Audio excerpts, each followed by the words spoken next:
Hello, roll up and welcome to the road trip with me. I should have worked out what Gary is spelled backwards. So, hello. Hello, my name is Rarik. I don't know. How you doing, Mr. Sam Greenwood? How you doing? Yeah, good. Good. Thanks. Not doing too bad. Good to be back. And yeah, welcome everyone. Nice to see you, Tom. Oh look, we've got Ryan popped up straight away. Look, he couldn't wait. Ryan, I'm guessing you have a football show at 5-ish. So other than that, you are more than welcome to drop in. But I'm guessing you'll be preparing for that. But other than that, saying that, Russ Morgan is here. But first, Bargav with "What's up, Mr. Tom and Sam." I don't even know if it's how he talks, but try and give him all different voices. They're individuals; they should be treated as such. How was that Leeds game yesterday? Well, this is my happy face. I'm very happy. Couldn't coincide it with this is my just married face. There you go. There you go. A hard man to please. Russ Morgan's here as well. I know I said him first, but of course. Hey, the dogger in chief. The official referees analysis leader, the true leader of the PGMOL. It's whatever I say is. But I actually think he goes on about this agenda by Arsenal to get away from the fact that his actual true agenda, it masks his true agenda because he is the head of the PGMOL. Therefore, it's him. It's a theory that's been knocking around in my head. I'm quietly gathering the evidence. But Russ, I'm onto you. Plenty of evidence there. Plenty of evidence. He's definitely the, shall we say, the moral leader of the PGMOL. Me making it up on a whim at 3:00 on a Saturday afternoon is all the proof you all need, in my opinion. But is what it is. Spencer Bronco. Am I right in thinking, sir, that you are working? But obviously, it's still nice of you to pop in for support or to show your face or whatever. But still, how you doing? Ryan with a wild theory here. I don't know what it's based on, but probably because I've hosted Lolo's show for 2 weeks. Tom's taking over all the football channels, it seems. Just 2 of them. That's terrible, Tom. You're taking over all the football channels. That's disgusting. Disgusting. You know what? I'm going to be on Lee Gunner's show after this show because I'm going to do him a solid as well. That's what I do. But still, he wouldn't know what he's getting. Hello to Arsenal Misfit. How you doing, Hello, sir? Steve. Hope you're well. For some reason, I thought his name was Ryan, but then I remembered because Gary accidentally called him Ryan. And then it's implanted in my head. But then it's like, because then we got someone here called Steve that I can call, or called Ryan that I can call Steve. Oh, funny enough, Steve popped up with, for fuck's sake. Funny. I wonder how many minutes he's going to dedicate to Lee Gunner today in his show, in his watch along. All of them. It's not true. That's not true. That's just a joke, Ryan. It's just a joke. But Spencer working for the man. Working for Uncle Sam. The man. Anyway. He's answered your question. None. Yeah, we'll see. Imagine if someone, we'll call him T. No, we won't give away his name, but we'll call him T, Mr. T, or that's too obvious. Or Mr. Coffee. We'll call him T. Ross. Basically, he might turn up in Ryan's chat and basically put that to the test. I mean, he could easily ignore it. I know he can't. It could very well happen. We know that is a distinct possibility. There's been a goal in the 3:00 games, but did you know any of the results from the lunchtime kickoffs in the United Kingdom? I saw that Tottenham, or the Scum, won 4-1 against West Ham. West Ham, obviously, continuing their poor form and being an absolute shit show of a club, which they've become with this Lockpet Gooey fella in charge. Lockpet Gooey. Sounds Whatever like his name is, order for the fucking Chinese. Gooey Loppies or whatever his name is. Not very good. They seem to be very poor. Not that I care about West Ham at all, but I care more about the scum losing. And today they beat shitty West Ham 4-1 at home. So yeah, that's the result I see. I'll explain to why West Ham lost, because you said they played the scum, so they lost to Tottenham and Man United. Well, of course they're going to lose. They're playing them both. Yep. So 4-1 to the scum. So they're obviously all going to be cheering and making DVDs and putting photos up on their walls at home of beating West Ham. So yeah, that's the scum fans for you. I'd make a DVD of that personally, because obviously West Ham are not my favourites personally. But anyway, are you going to make a DVD of the 2-0 win over Sheffield United last night?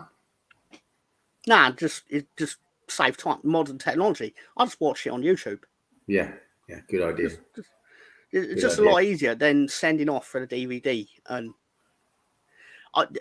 this is a genuine story. Sorry, it really will not take much of your time. When I went to Ellen Road, my mum was furious. This would have been in 1996. I went all the way to Ellen Road, and she gave me £20 to buy something from the souvenir shop. So, for context, I was like 11 years old, maybe even near 12. Gave me £20, buy something from Ellen Road. She was furious when what I came back with. She wanted me to come back with like a little trinket or whatever with a Leeds shirt on it or something like that. I came back with a VHS tape of all the goals from Euro 96. I was like, yeah, but I bought it in the Leeds club shop. Tom failed. You failed. You went to Leeds. You went to the Leeds club shop and you didn't buy something that was Leeds. Well done. Very well done. I mean, I would be furious too. I'd be furious too. I wouldn't let you back in the house, and I wouldn't give you dinner for a week. Some would argue she never let me back in the house. But how are we, lads? Sexy Salmon Tactics, Tom. Well, big up, Russ. Do you know the real big news of the weekend is that Leeds United scored from a corner? Yeah, that's true. I saw the goals last night. Not factually from the corner, but we have not actually scored a goal from a corner or set piece. Not including the playoff semi-final, because they don't count that in all the stats. In actual league games, did not score from a corner since we put one past Ipswich last December. Wow, you guys are not very good at corners. The worst. And the best part of scoring from a corner was the fact that the corner itself was shit. It was another one. As soon as you saw it come down and it's touching it was basically like hugging the floor. And it was like, oh, God, why can't you put the ball past the first man? Didn't need to, apparently. You just need your centre-back to run onto it and rifle it into the top corner. Yeah, it looked like it was a bit of a mistake by the Sheffield United defence to let the ball get to him. But, he's in the right position at the right time.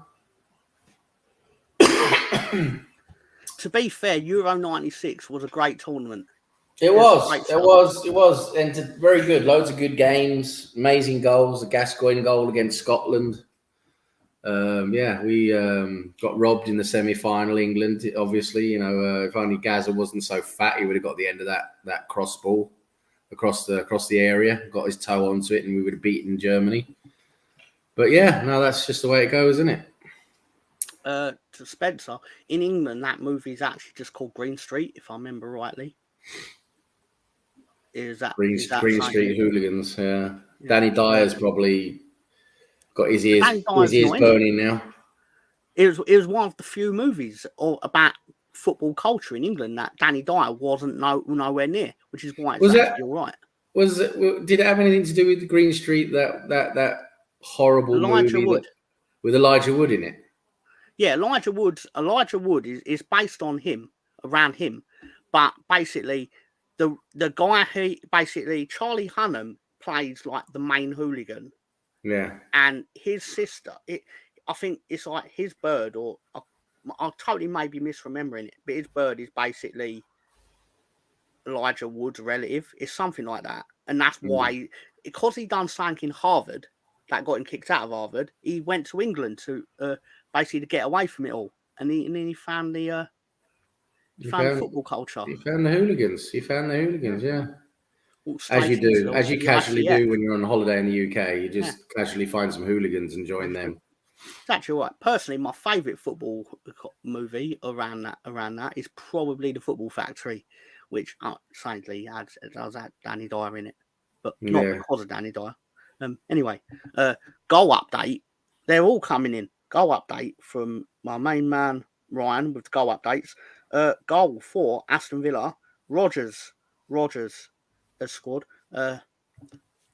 Little Tom with his lead scarf at 10 buying a Euro 96 VHS tape. That's exactly what happened. And I still probably ended up watching my USA 94 tape more. It was wonderful. Yeah. Got me Euro 96 was good. Elijah Wood, after his quest to destroy the ring. He destroyed Sean Astin's ring, didn't he? Which is probably why he hung around with the West Ham lot. What ring was he destroying? Yeah, there you go. 1-0 to Southampton. It is not a sequel to Football Factory. It's going to make sure it looks like it, but it's not. Because he's playing different character name by start. But I will put Russ's comment up. Because Russ Morgan, it's called Marching Powder. I see the trailer of it last week. Or it was like last week or 2 weeks ago at the cinema. Yeah, I saw the trailer's out, It looks pretty crap, to be honest, but it'll probably be a bit of a laugh anyway. I'll probably catch it on streaming when it eventually comes out. Cameron Archer has scored for Southampton. So they could be getting their first win today. But let's do the all-important fact I have on this. Is Ben Barrett and Diaz playing? No, that's probably why they'll win. Is the player with the most losses in the Premier League. He's never won a Premier... No, not the most, but he's never won a Premier League game as a player. We've got Halloween coming up. I was just going to say to Russ, have you got your Halloween costume ready, Russ? Because I know the Halloween costume you've got lined up. He's definitely going to be going. He's definitely going to be going as Howard Webb. Definitely. Again, that lines up because he's going to make himself like he's not the true head of the PGMOL. Exactly. What's the best way to hide yourself in plain sight? Is to act like you're its biggest enemy. Correct, Tom. Sounds like you've been reading a book, which, some say is, could be advantageous. Oh, Delict's hurt his head. They've stuck a plaster on top of his head. It looks ridiculous. I'm watching the Man United Brentford game in the background, by the way. Oh, congratulations. Congratulations. Well, thank you very much, Tom. Thank you. Yes, thank you. For anyone who doesn't know, so that sounded a lot ruder than I meant it. Obviously, Tottenham won 4-1. So for when Gary does listen to this on the replay, because he does watch the replays, he doesn't trust us enough. So he does quality control. He does quality control. Yeah. Goes through with a fine-tooth comb. Basically, Tottenham. T as in that team, Tottenham. O as in, oh my God, it's that team, Tottenham. T as in that team, Tottenham. Followed by another T as in that team, Tottenham. E as in, my God, it's that team, Tottenham. N as in, no, that's a win for that team, Tottenham. H for, hey Sam, did you know that team, Tottenham won 4-1? A as in, that team, Tottenham won. And M as in, my God, it's that team, Tottenham. Hello, Gary. Hi. Spencer doing the honours, saying hello to everyone specifically. I'll get into that, Spencer. Don't you worry, brother. Marching Powder. Tom, of course I'll go to cinema to see it. The only film I've actually actively avoided at the cinema is Terrifier 3. And it's not because I'm scared of Terrifier 3. It's because I've not seen Terrifier 1 or 2. So I'm pretty sure I'm wasting my time. Same here. I want to see 1 and 2 first. But yeah. I've got to get Amazon to see it. I can't be bothered. I'm not, because Amazon Prime is crap. I have Amazon Prime, and I'll tell you what I watched on it yesterday. Spoiler, I did not go to the cinema because I figured I'd be a hero and keep everyone at the cinema safe from my germs. So good thinking. To which I was told, what do you want, a medal? I was like, well, yeah, I wouldn't turn it down. I mean, I probably wouldn't show up for the ceremony right now because, again, it'd defeat the purpose. But anyway, I watched the Australian version of The Office. Oh my god! No, the trailer got universally panned. Like, this is bollocks. But then I actually watched it and I was like, no, this is actually quite good. Well, the Australians have been doing a lot of good series lately. They actually have. So they seem to be coming up a bit now with their series and stuff. So yeah, it wouldn't surprise me if it was half decent, to be honest. It's updated more for modern times. Like, it's not. They've not actually done like a carbon copy of the others. It's similar in enough ways that you know what it's a spin-off of, other than the title. But have you seen Mr. In Between? I've not. No. Oh, you got to see that. I'm not sure if it's on Amazon. I can't remember where I'm not sure if it's on Amazon. I gave up Amazon some while ago. I only watched it for the Grand Tour, really, Amazon. Yeah, now Mr. In Between. I'm not quite sure what streaming service it's on, but yeah, you want to catch it. So it's an Australian like dark comedy. Yeah. Dark comedy action drama. It's bloody good. It's really good. Mr. Spencer, today is October 19th. It launched yesterday, I believe. Well, I know it because I watched it. Yeah, but obviously they've done the whole like gender swap thing that usually it gets really panned. But it was like it actually made it more interesting because the dynamic completely changes when the David Brent character is a female. After there's been several basically copies of it, from around the world. It makes sense to maybe try something a little bit different. So yeah, well, why not? Yeah, and her underling. I don't know if you've actually seen The Office to understand the characters. Oh yeah, I've seen the original Office. Yeah. But like the Gareth character, the sycophant underling, and this is also female, so she always has a stony face, and it's quite amusing. Right, interesting. I might have a look at it at some point, but yeah, we'll have to see. That Amazon's gonna have to get a few different decent things. I'll probably get Amazon again when they bring back when they got season 2 of Fallout coming, because Fallout was bloody brilliant. Yeah, I think my dad watched that. He liked that. My actual favourite, you will probably get Arsenal Champions League matches on that, but I realised in Norway you probably get them anyway. Yeah, no, we got it on a different. Yeah, of course we got it different over here, but yeah. Disappointed but not surprised, Spencer. Yeah, unfortunately, I think everybody saw that coming, and it doesn't look very good, to be honest. I mean, it's probably not going to be in the best of shape when it comes out, and coming out at the end of the season like that, not really great. But yeah, we'll see when it comes out. I'm definitely not getting it until I see some reviews and stuff. I'll probably end up getting it, but only because by March I'll probably have a bit like, oh my god, because of that stage.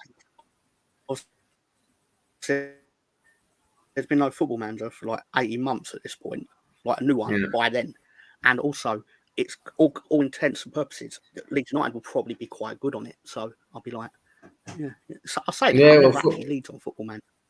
I've been playing Football Manager 24 a bit lately, and yeah, it's a bit shit the way they Haaland in it is just unplayable. He scores like 70 goals a season. You just can't stop him no matter what you try to do, which is completely ridiculous. And for some reason, Tottenham, bloody scum, are brilliant in the game. They're just they're fighting for the title basically in several different saves I have. Which is just also completely ridiculous. So yeah, FM24. Are you saying that they've not made it realistic enough? They've not entered the Spursy gene into the game code.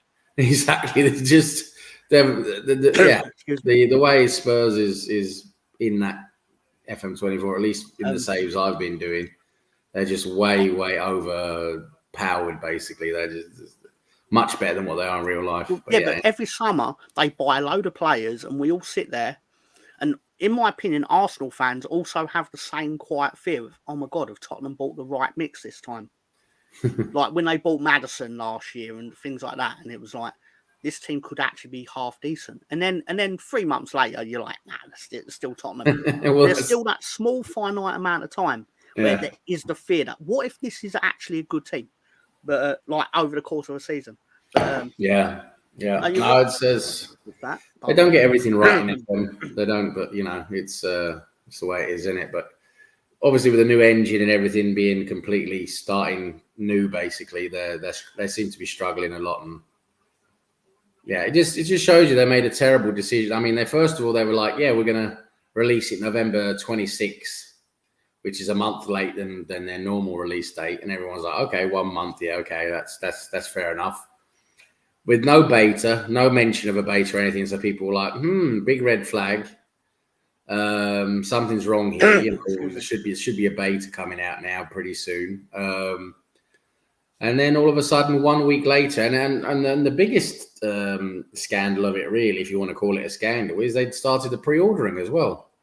They started the pre-ordering for the November 26th, and then 1 week later, after they launched the pre-ordering and the announcement of the release date, they said, no, sorry, we're going to now we're now going to wait till March. They haven't exactly fixed a date in March yet, by the way. They're just saying March now, 2025. It's going to be March 31st, or knowing them, it'll be March 32nd.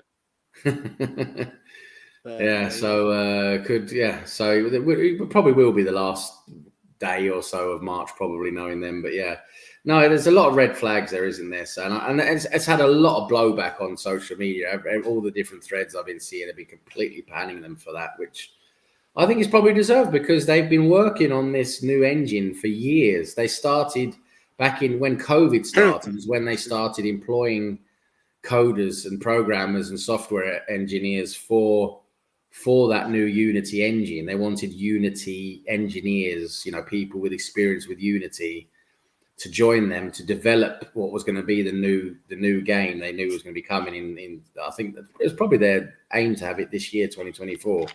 But yeah, 2019 is when they started developing it. So it's been in development for 5 years. So, and back of the fiasco, they had the same fiasco back with CM4 in 2005. That was also a new version. I had it, and you couldn't do anything. That CM4 was a new platform that became now what is FM24. That was the new platform that led up to now. Well, now they change it now after FM24. And yeah, like you say, when that first came out, CM4 was unplayable. That had to release 2 or 3 patches before it even became playable. It took like 3-4 months after release till it became halfway playable. It was ridiculous. And they got panned for that back then, before social media, thankfully for them, but they still got panned. And it looks like they should have learnt really from that experience. But it doesn't look like they have, It's so, yeah, I don't think people give them, a lot of benefit of the doubt or anything like that, because the game has literally been in development for 5 years. So yeah. But what else are you going to buy? Basically, they rightly, in the context of because their games were so good, they deserve to. They killed off all their competition because they are. It's like at one point the WWF was the only game in town because they killed off the opposition. Same with because they had all the when they broke up with was it Eidos? I can't remember now. I think it was Eidos, and they went over to Sega. Yeah, because Championship Manager only owned the name. Eidos, I believe it is. Yeah, it's Eidos. They made Tomb Raider, didn't they? If I remember rightly. I can't remember. They made a few good games. Yeah. Cut long story short, they only own the name, whereas Sports Interactive owned everything. But they just couldn't call it Championship Manager. To which they naturally, a bit like FIFA, basically EA Sports went, well, we don't have to keep it FIFA. It just needs to look the same and play the same. Yeah, and so Sports Interactive continued to develop what then became Football Manager, and then the Championship Manager. I think they lasted, 2 or 3 seasons before that to pack in, because they didn't have the development team. They didn't have SI. They took what it looked like a little bit, but it was just much worse, wasn't it? So it lasted. I think it was like 2 or 3 seasons, and that's to pack it in. As Bargav says here, morning games haven't had many upsets. I think that's because they've been a bit more forgiving with the scheduling. Like basically, they've stopped putting Liverpool on at 12:30 in England in the afternoon, when Liverpool have played on a Wednesday night in Uzbekistan. Is essentially it. Which was Klopp's main complaint, and I kind of sympathise with it to an extent. But I don't have much sympathy for players and their rest, as we discussed last week. Because essentially these players are all doing what we'd all do for free. What we do for free when we did play football in the park. Yeah. But and I know deep down the crux of it is basically, yeah, they can play all the time, but they can't play well all the time, which is actually the issue. And I get that. But I'm a prick, so I'm still going to push my agenda on it. Other than that, Undisputed Boxing Game Review, I can't review it because I can only read the Reddit review I gave you last week, which is basically is not very good. Yeah, I haven't seen many people online give it a good review. Basically, I've seen many people say it's a bit clunky. Excuse me. Yeah. The Spencer brings up Amazon Prime has got NFL. In England, it hasn't, no, which is disappointing. Nah, they're a lot better with all their streaming services over in the US. They've got it more organised, more sorted than what we do over here in this part of the world. Sky have the exclusive rights on a Thursday night, so no one else can show it basically. So even if Amazon do show it, they can't in England. So I did win on Buffalo. See Brownie's in the house. Hey up, Brownie. Hope you're well, mate. Spencer, to be slightly more descriptive of it, there are offensive jokes, but obviously she's always the butt of it because she's very selfish, but she's desperate to keep the office together because it's a post-pandemic office. So obviously the boss of her that occasionally drops in, if you've ever seen it, like the Jan of the show, drops in and basically wants the office to go to remote working, which all the employees want to do, but she doesn't want to because she thinks she's their friend, which is obviously the crux of the office as a concept. And basically it goes from there. And like she goes well out of her way to try and keep them from lone working. But anyway, but no, there's a lot of it that there are a lot of good things in it. I have no clue what day is. Fair enough. We all like that. I didn't know it was Friday yesterday until Leeds kicked off. Oh, you wouldn't know what day it is when you work down in the coal mines in Virginia. I mean, that's you don't know what day it is down there, do you? It's dark, isn't it, all day? I thought we'd see Brownie. I'm surprised it took Brownie 19 minutes to turn up, knowing because I lost count of how many goals his team scored. Double check. Did Cardiff actually get 5 goals? Wow. They got 5 goals against the Wayne Rooney-less Plymouth. Bloody hell. Wayne Rooney. Why I think that's actually impressive, to be fair to Cardiff, is because I think Plymouth are actually worse with Wayne Rooney in the dugout. He's not in the dugout. He weren't in the dugout because he got sent off before the international break. I think he got sent off in the game they won. Yeah, I know. Yeah. 5-0 though. I mean, that's a good result in Plymouth. Bloody hell, they must be pants. 5 different scorers as well. That's impressive. Wow. Willock, Robinson, El Ghazi. I think he scored against Leeds for Villa. So no one's perfect. Colwell, Robertson. And those are just names to a lot of people. But to Brownie, they are heroes for the day. But in all seriousness, congratulations. I'm sure you already know, but in a live table, they're off the bottom. They are 23rd now in a live table. Obviously, the win did briefly take them 22nd. But Coventry are dropping like a stone. Well, at least Cardiff are not rock bottom anymore, I suppose. That's Well, no, they look dead and buried. Like, don't get me wrong, I say that, not being two-faced, because I was saying to Brownie, there's a lot of seasons to go. But obviously, the way it was going for them, it looked like, where are they going to get a win from? Yeah, well, change it around a bit. Yeah. They've obviously freshened things up. But more importantly, Watford have lost 3-0 to Luton Town. And as I was saying on Ryan's group chat, I think they added me back to it, Sam. I don't know if I told you. Ryan added me back to his group chat. He keeps adding you back in, doesn't he? You try to leave, you can't, can he? He just keeps adding you back in. Oh, well, I took a different tactic this time, and I think it's pretty obvious to them all. Not only am I not going to re-leave, I'm basically going to punish them for Ryan re-adding me by basically making everything about Leeds United, which is what I do anyway. But I'm just like, I basically do running commentary on Leeds United games because, and everyone knows I don't really do that, but punish them. Yeah. So what's the live scores at the moment in the Northumberland Disabled League? Oh, so the Scottish Premier League is No, that's no. That's the Grace McEwen Methadone Clinic League. We're talking now about the Northumberland Disabled League. That's the championship. Oh, my apologies. Well, obviously we know Cardiff won 5-0, Luton won 3-0 over Watford, who go to Ellen Road on Tuesday. So that's a great one for Watford when they're off form, because Dr. Leeds might help them out. Anyway, Oxford United scored a injury time goal against West Brom to get 1-1 draw. Preston beat Coventry 1-0. In live scores, so approaching the 32nd minute, Blackburn are 1-0 up against Swansea. Middlesbrough 1-0 down to Bristol City. Millwall and Derby are goalless, which makes sense because they both suck.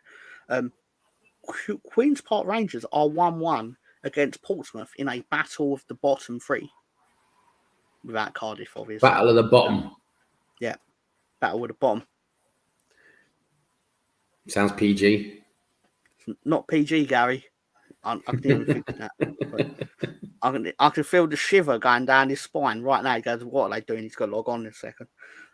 Sheffield Wednesday and Burnley are goalless. Stoke City and Norwich also goalless. The excitement of the Championship. How's Leighton Orient doing? Oh, okay. I got the one for that Russ because I know he wants to know. He wants to know how Transmere are doing, and they are goalless at Bromley. Transmere, yes, the binary. That's a binary result. If we have one, maybe non-binary, we're not quite sure. It does. Welcome, Richard Cranium, a Leeds fan by the looks of it.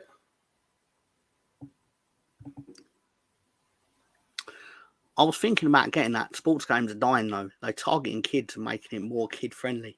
I mean, targeting kids is not really a phrase that you can get away with much these days. Targeting kids, but it's true. No, it's legal gambling, isn't it? Essentially, it is. They do it with FIFA. They do it with FIFA. All the getting kids to spend all their money now, and now getting them hooked on gambling. It's the new tobacco, isn't it? You know, it used to be in the old days. It used to be you hook all the kids on tobacco.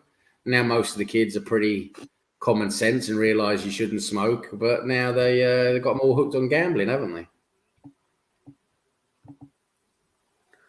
Emmy Martin is safe. I mean, every advert or nearly every other advert is a bloody gaming, gambling website advert, isn't it? I mean, it's ridiculous, isn't it? It's true. Hey, Arsenal fans, check out the Plymouth sending off as it was next level to Rice's sending off against Brighton. Because I know for a fact Russ Morgan clearly did not watch the Leeds game yesterday, but I will tell him something that I know he will be really interested to know. Junior Firpo got booked for kicking the ball away. The rules were applied. Sometimes they are, sometimes they aren't. Russ, I'm sure Russ can give you a full breakdown. Don't get me wrong. The fact of the matter is, it's the rules, and he kicked him away.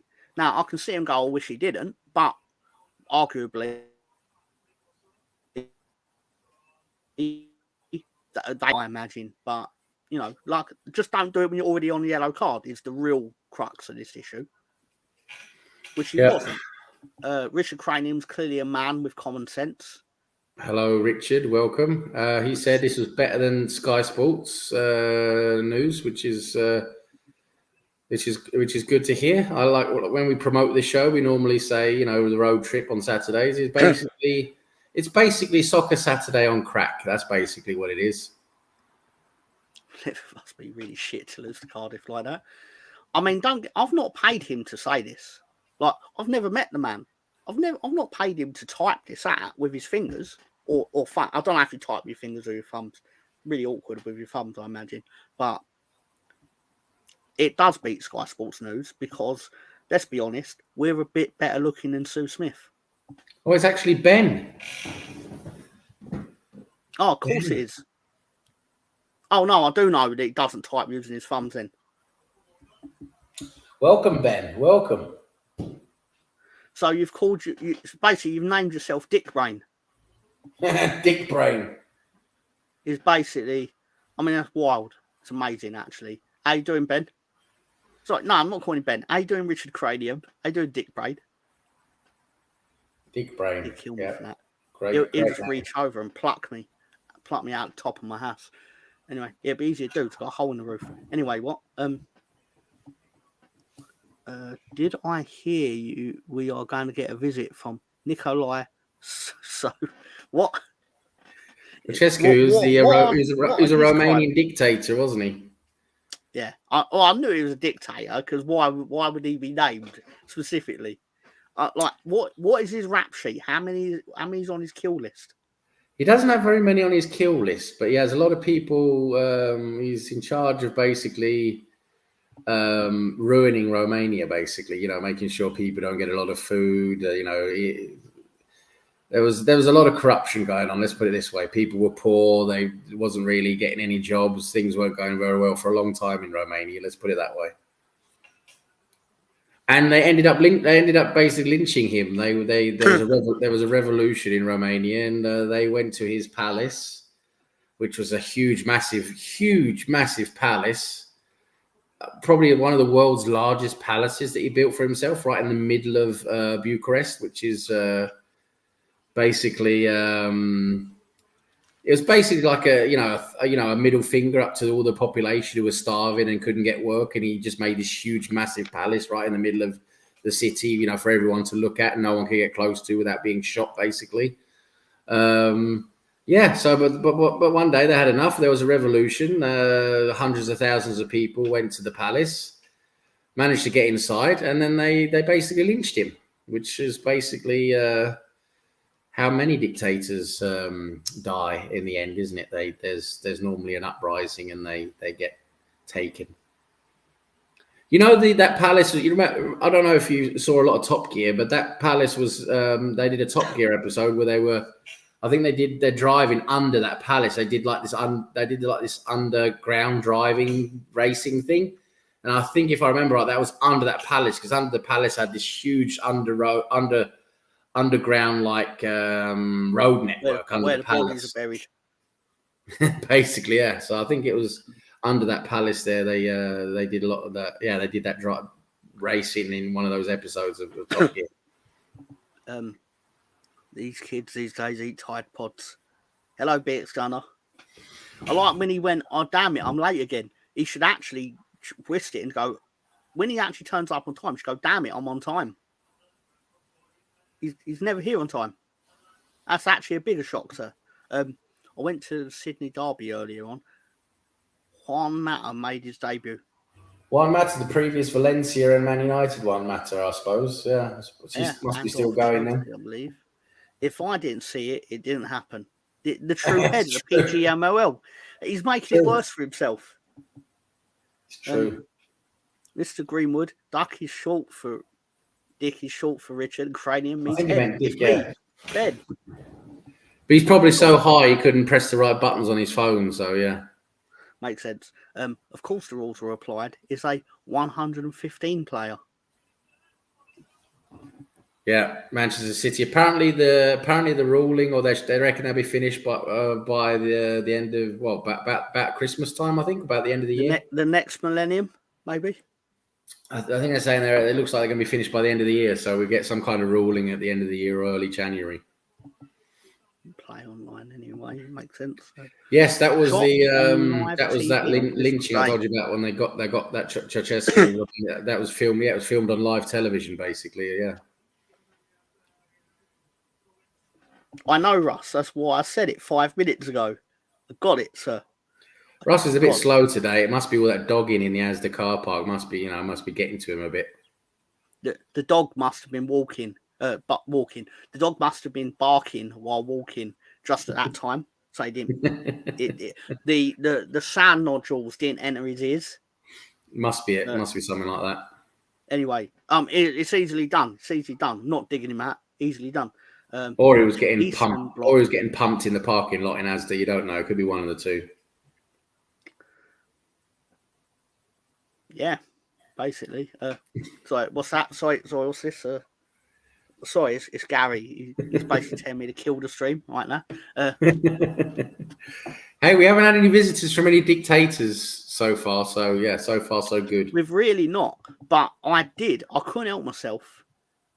when you basically, let's just say in the road trip group chat,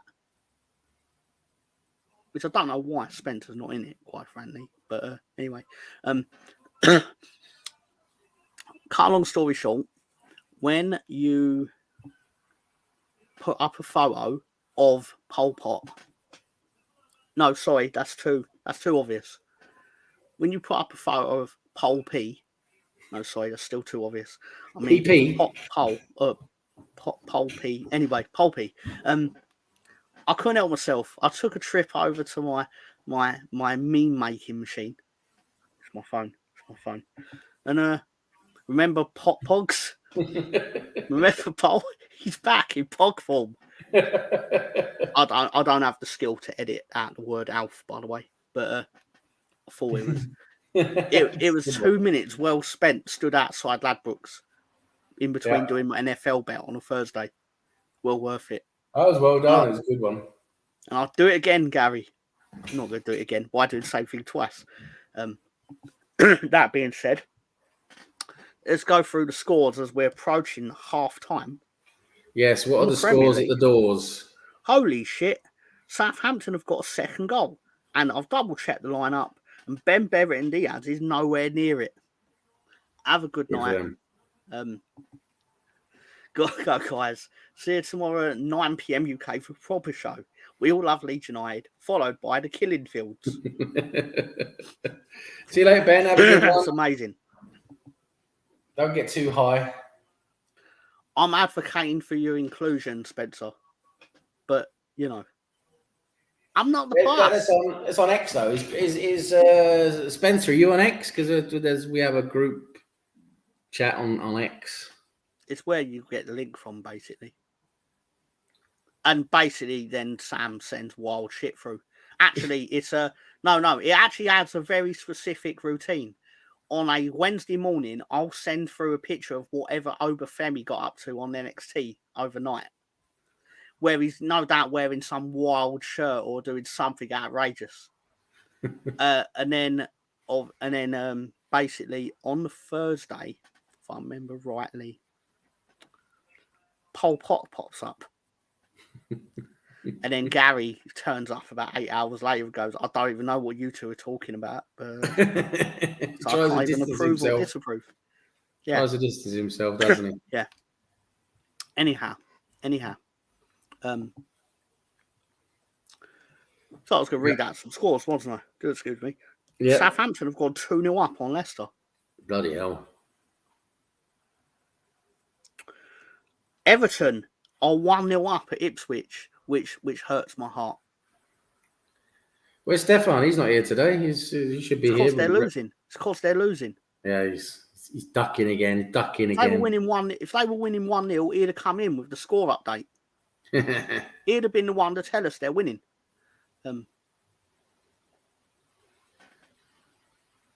Anyhow.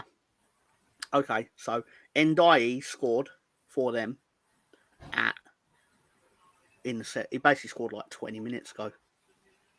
We're actually really awful at doing this score updating thing because there's been loads of goals. That's a lie. There's 3 goals in that 20 minutes. And we were going on about Football Manager. Can you imagine if Sky Sports, can you imagine if Jeff Stelling was sitting there in the chat with Michael Dawson about Football Manager? And then they went, and 20 minutes ago, Everton scored. That's why I say this is basically soccer sat down crack, isn't it? You know, it's a much better version. Speaking of crack, Danny Welbeck scored at St James's Park. Yes, Danny Welbeck, legend. Assisted by a gentleman, I don't even know how to pronounce his name. Rutter? Rutter. Rutter with an assist. Rutter. He's a bit of shit, I've heard. He's good at the only good goal he scored for Leeds, in my opinion, was the one he scored against Ipswich, where he ran through their team. Because, I mean, I personally think if you lose to Leeds United twice in a season, you shouldn't be allowed to get promoted. No, that's definitely something we can all get behind. No problem. No problem. Okay, Spence. I'll see if I can find. I'm not sure if I'm following you or you're following me on Twitter, on X. I can't remember, but yeah, It's cat dog. I can't remember the numbers, but I know it's cat and dog. Oh yeah, because the something amount like of that. times Yeah. the amount of times I had to type it for the wrestling thing. Yeah. So I knew. Okay, well, I think I'm following him, but yeah, I'll try and add you later, Spencer. So not that I mean to dox him to the internet. Sad that I know what that word means. Anyhow, so no more goals basically. Arsenal kicking off later. The 5:30 UK time kickoff is we're home against Bournemouth.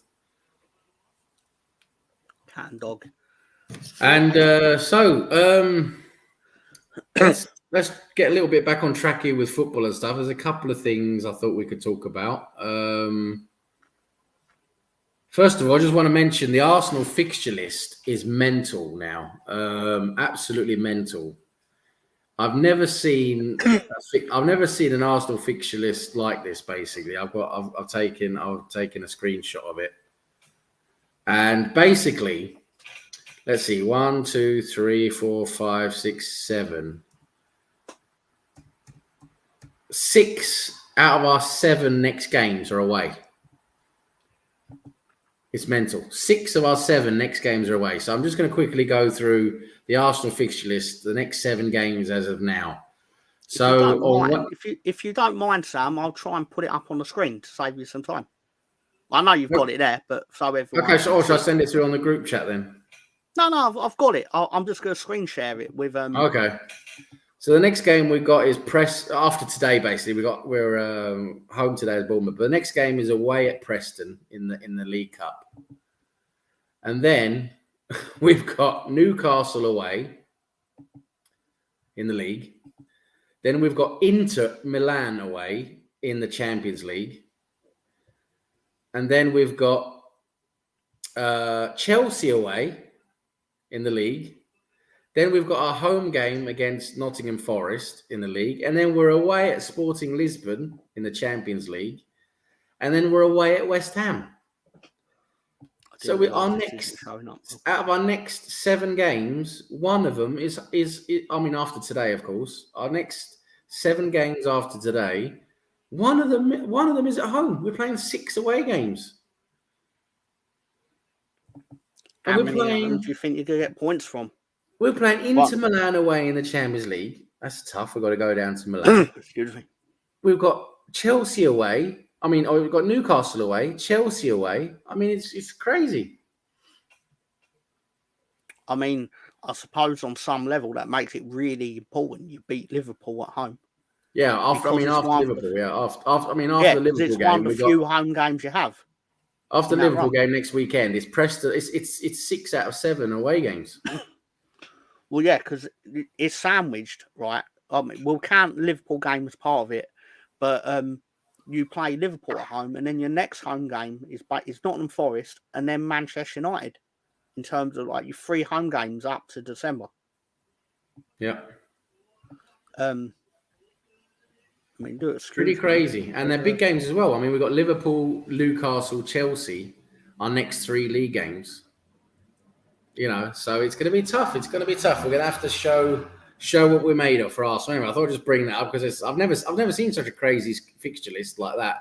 6 out of 7 games away. Anyway, it's interesting to see how it goes. Hopefully, we'll get some decent amount of points out of that. Surely. For Brownie. Probably, yeah. We might have some home games in a row later on. Maybe I haven't checked later on in the schedule, but right now, anyway, it's pretty crazy. It's pretty crazy. And I thought, we was talking last week. We was talking about just don't have to spend a lot of time. I just thought it was interesting to bring it up. Last week we spent a little bit of time talking about players complaining now about. Brentford just scored on a corner for the 50th minute. 50th minute.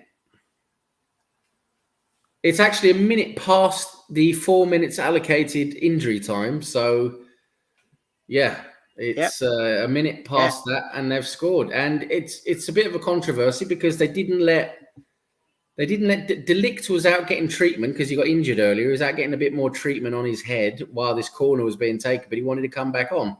And they didn't let him back on. The ref didn't let him back on for the corner. And basically, they just scored from the corner. So they're really mad about it because they reckon Delict could have probably been the difference, is probably what they're insinuating. All I will say is, if Marcelo Bielsa was managing Brentford, it would be 1-1 within the next 2 minutes because he'd let them score. So Brentford, as much as it would fuck his own team, he'd do it because he's great. Good header. What's the name of this player? I'm not quite familiar with all the Brentford players. I'm familiar with very few of them. Pinnock is a scorer. Right, yeah. I didn't really recognise him. But yeah, good header. His own family barely recognised him. His own family barely knows who he is. Yeah, no, it was a good goal from a corner. And yeah, Manchester United and Ten Hag are really, really, really annoyed because De Ligt was not on the field and he was asking to come back on and the referee didn't let him on. So, Russ, I would like to know Russ's point of view on this. I want the PGMOL de facto moral leader to give his 5 cents on this, basically. Yes. Anyway, what I was going to say, we got interrupted there by Brentford now leading 1-0 away at Old Trafford. So last week we briefly touched on the players complaining now about all the extra fixtures. Well, there's a few extra fixtures now each season, isn't there, with the Champions League now, and then there's going to be that FIFA World Club Cup, and which really only affects City, and then there's going to be and then there's more international games, of course, with the Nations League and all that. But anyway, what I wanted to say was Karl-Heinz Rummenigge, the director of football at Bayern Munich and German football legend, said yesterday. I know what you're going to say, yeah. I think he said yesterday in an interview with a German sports magazine. He's basically come out and said, well, and I actually agree with him. I actually think he's got a good point. He says, well, what this is, the amount of extra games now that have come and will be coming is the fault of the players, because they demand more and more wages, getting more and more stupid, the wages every season. And the only way clubs really are going to, be able to pay for those wages is either you raise the ticket prices to an extortionate level, which is something they try to avoid in Germany. As you know, Germany are very good at keeping prices down. It's like one of their customs they have, but they're probably going to have to break that soon to pay for player wages. But either you have to charge extortionate prices through tickets, or you have to play more games to get that revenue. More games have to be played to pay for the insane extortionate wages that players, are making nowadays. The money has to come from somewhere to pay it. And I agree. And this is what I've been talking about for years. At some point, there has to be, a level at which we say enough is enough. Do players need to be making 2 million quid a week? Basically, I'm exaggerating a bit now, but if players are making 2 million quid a week, the money's got to come from tickets. You've got more games. That's the only way you're going to be able to pay for that. So there has to, at some point, be some sort of common sense where you say maybe there needs to be a salary cap, a wage cap or something like that. It has to come eventually, because we're going to end up you're going to end up paying some player 5 million quid a week. I mean, it's ridiculous. That makes sense. We'll see. Goal Brentford. Brownie's got Brentford to win 3-0 on a crazy bet. Could happen. I would argue the way Man United are playing, it's not that crazy. No, if they lose this today, it is crazy if he wins it, but if they lose this today at home against Brentford, Ten Hag he's got to be on his way out. Surely they can't keep this going. Hello to Taib Hussain. Hello, Taib. Hope you're well, mate. Graces us with his presence. Graces us with his presence for about 2 minutes, and then he fucks off again. What time do you call this, young man? Anyway, no, in all seriousness, hello, welcome. But yeah, I was just looking at BX there. We do well away from home. You're talking about our fixture list. Yes, it's true. That's why I'm not really that scared of the fixture list, because we do play well away from home. We're normally better away. The way we play is normally better away from home, because we're playing teams who essentially, they will try and attack us more being at home.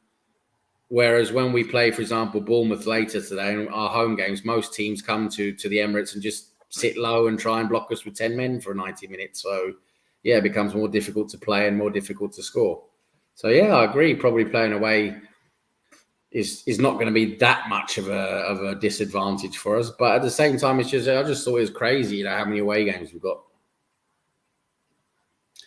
No, what was your take on the Karl-Heinz Rummenigge thing then, I actually Tom? think he's a real cheeky fucker. That specific thing is true.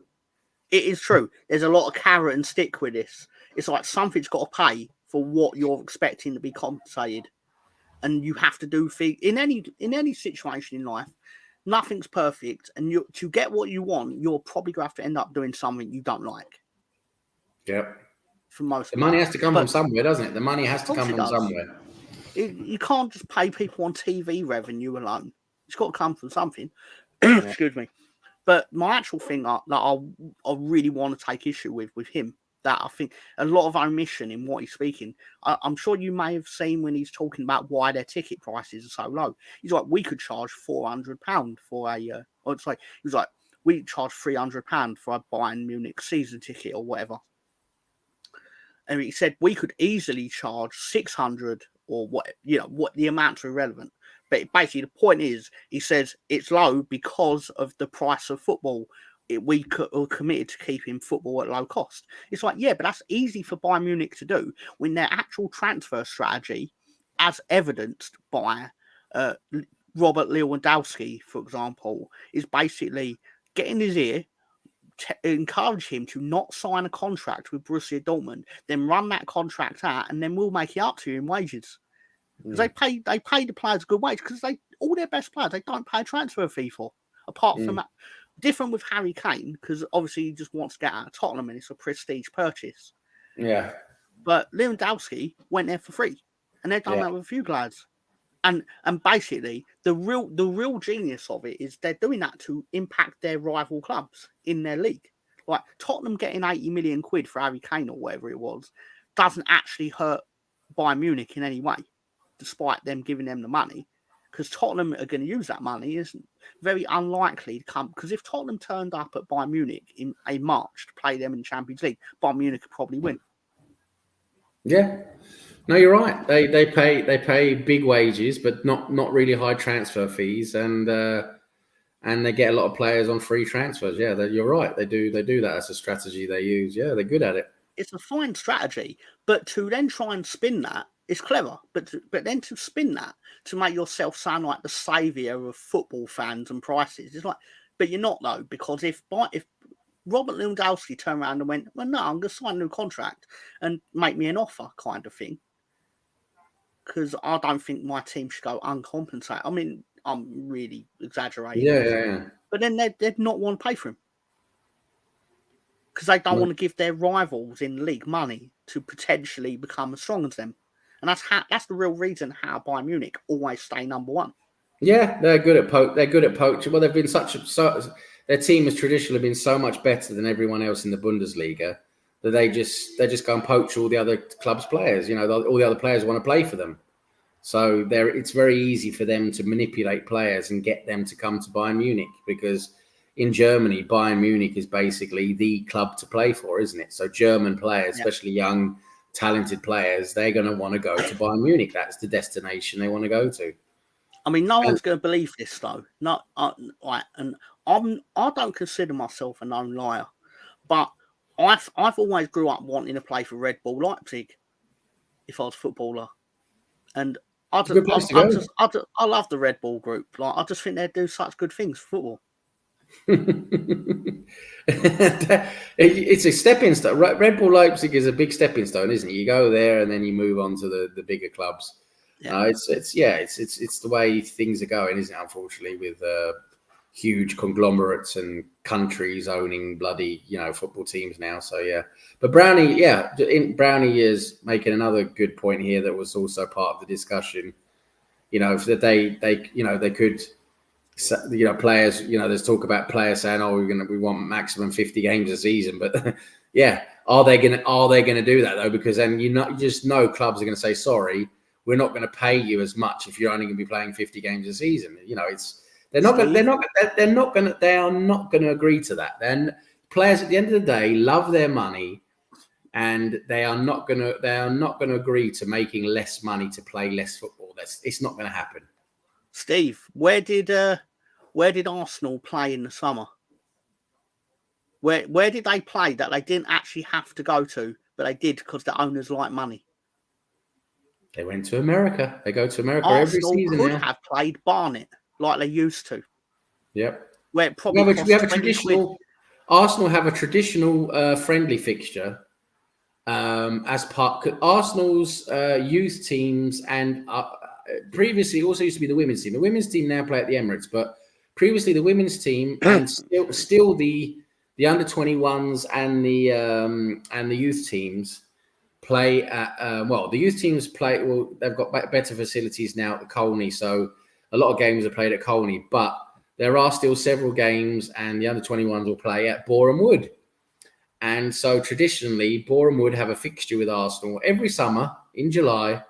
Boreham Wood play Arsenal at a friendly game. So we have that one, but you're right. We used to play Barnet as well. A couple of the other local teams like St Albans, we used to play quite a lot. I was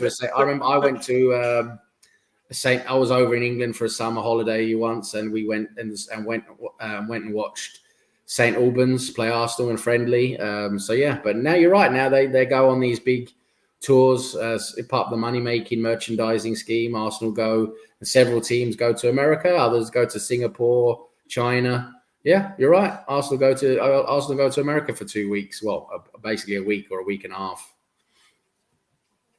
I mean, I'm not nothing against it, but my point is that when clubs are saying the players are overworked, I'm like, that might be why. Because you could have your players in their homes for that 2 weeks in that summer, instead of like having to bunk up with each other in America or whatever. And yeah, they're flying around in America as well. They're going from East Coast to West Coast. Yeah, they do a lot of traveling there as well. It's a cop out to actually go. It's just for UEFA and the international break or whatever.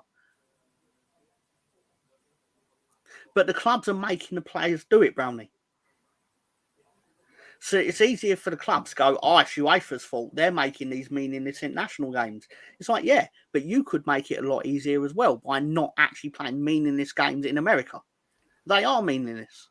They're just as meaningless as England versus Suriname in a friendly or whatever it is. Yeah, but we are in the age now of football is a business. So, the way you create money is you've got to merchandise, you've got to get out there and get where your fans are and create more fans. And, it's business now, isn't it? Unfortunately. Yeah. I mean, that's just the way it is now. And you're right. It gives them more, there's a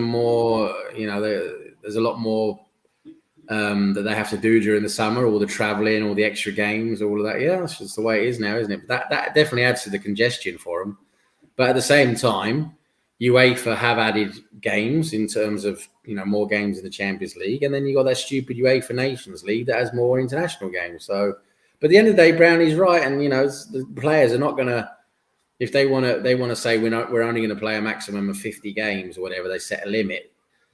The clubs are going to say, well, okay, or UEFA or whatever, and blah, blah, UEFA will never agree to it anyway and all of that. So, but it's never going to happen. But if it theoretically or hypothetically, if it did happen, they're going to have to get paid less. There's no way they're going to pay them the same amount of money to play 10, 15 games less.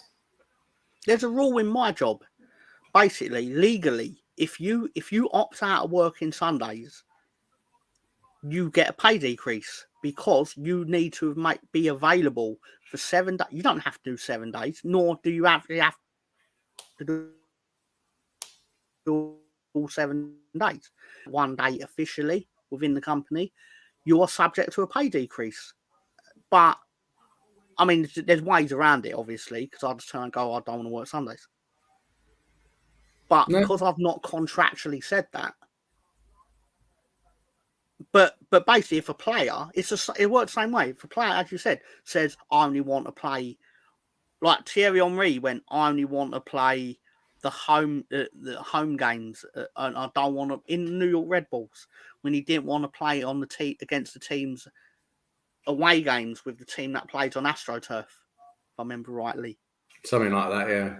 Now, I know this is a bit of a reach, but I imagine he'd have got paid more had he actually been available to play anybody. Yeah, I mean, I'm still sure he got a lot of money because obviously he's a prestige player for that club, and he still would be, despite my personal opinion on him. But at the end of the day, it's all mechanics. It's simple mechanics, so that if you're playing, if they're only going to play 50 games, the way that's if they want to keep the same wages, right? Then they're gonna have to, the ticket prices are gonna have to go up, and people are already complaining so much about ticket, but they're already ridiculous. The prices are a complete joke. If that keeps going up, it's gonna ruin it so much more for people, isn't it? It's just it's not great anyway. Mr. Arsenal podcast, who is live at what time are you going live, Ryan? 5? 5:15? 4:45, 4:49, 4:59. Anyway, Mr. Ryan podcast. I hate myself sometimes. Okay, I'm sorry, Stefan. When you're losing at home to Everton, you might be way out of your depth. Stefan's not even here. Wait, yeah. Why dig? I'd never dig out Stefan when you weren't here. He's not even here today. He's somewhere getting, I don't know. He's somewhere getting upset because they're losing. Well, no. Actually, if we're being honest, he's sitting there going, Celtic are winning. They're probably winning. I mean, they were winning. So, anyway, Rodri spoke up and got taken out. I love that. I'm sorry, but he did the monkeys poor thing. He went, I wish I could play less games. And then basically, and then all of a sudden, you want less games? I'll give you 80, 50 less of them. Be careful what you wish for, is the old saying, isn't it? They've always played 3 season games, whether it's in UK or now in the States or wherever, and it's only 3 games. Point is, if you're playing at Barnet and it's not context, Arsenal players can probably walk to Barnet. I mean, they wouldn't, but like you can. It's right. It's a very different dynamic to basically where you've basically literally got to do a 2-week trip to play. Exactly. Boreham. Traditionally, it was Boreham Wood, Barnet, and St Albans. All 3 of those clubs. You play your local clubs. They're local team. They're local teams to where the Colney training ground is. Yeah, like to help out York City, if I remember rightly, Leeds now tend to play the friendly matches at York City Stadium and let them have the money. For example, why not? Like give your players a bit of match fitness, you'll get the money for host. Like they host our under 21s games as well. Basically, we're keeping them afloat essentially. Yeah, that's the way it works. Which you can do when you're massive. Boreham Wood making a lot of their income from the under 21 games, and it used to be the women's games as well. Yeah, I agree. And the FA Cup run. Did they beat Everton? If I remember rightly. I can't remember now. I'm sure they beat Everton in the FA Cup. It wouldn't surprise me. Everton are the team that have lost the most in the Premier League. They're the team that've got the most losses in the Premier League. I mean, that makes sense considering they've always been in it. To be fair to them, whether they should be or not, but they're not going to go down this year. I want them to. They're not. They started off really bad. They looked really bad like the first few games, but now they might just be able to win enough games to stay up. Probably. As I said this a month ago, based on how it seemed to be shaping. I think if you win 10 games, you'll probably survive. Yeah, most likely. The 30 points is the new 40. But anyway. United just scored. Garnacho. Of course. Back post. Bloody hell. Hate United. Anyway. Yeah, Mbappe. They're really. I was reading today. There's a couple of articles from Real Madrid, or from Spain, where apparently Real Madrid inside Real Madrid, they're really unhappy with Mbappe. They say he's got a really piss poor attitude. He's not pulling his weight. He doesn't train well, and he's turned into a prima donna. He's just turned into a prima donna basically. Yeah. I mean, is anyone truly shocked by that? No. We're not, and it's such a shame because he was a very exciting player, and he's just getting ruined by money and fame, and he's not bothered, is he? Obviously he's not bothered. So yeah, it's a real It's one of shame. these, like it's like, oh, if his mum is his agent, it like will ground him. It's like it makes him fucking worse, I imagine. Because his mum's digging out all the other team's players during the game to their families. Yeah. It's like, you fucking motherfucker. Anyway, what? You mean woohoo? Man United scored me. Longer. They're saving Ten Hag's job at the moment. Well, we'll see. 1-1 at the moment, but they're pressuring Brentford now anyway.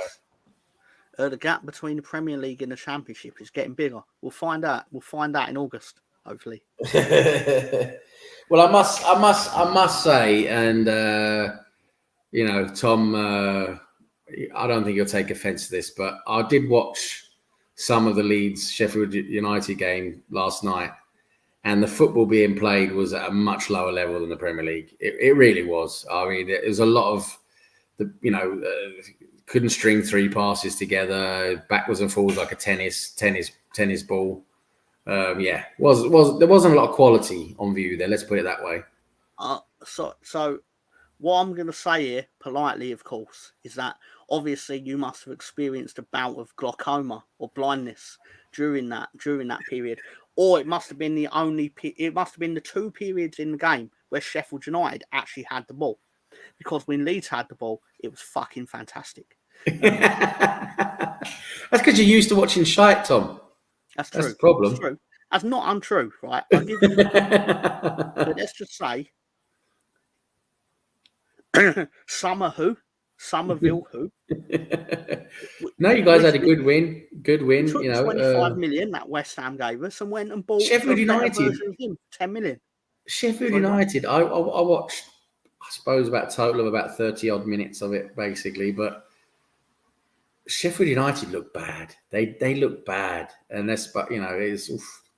I think what came of it, in all seriousness, was they're not used to playing teams at the top end of the league. So basically, we did a number on them because they're used to dominating all their games. And don't get me wrong, if someone did that to us, it'd be a culture shock because we're used to having the ball. We're used to having all the ball. We're not used to just doing this counter-attack bullshit. It's not bullshit. So it's actually a valid tactic. But basically, they hadn't lost. They had their own way in every game this season until they turned up at Ellen Road, and we've got shown. They fucked around and they found out. You turned them over. You look like a much better team. Fully deserved. Don't get me wrong. When we go there, it could be totally different.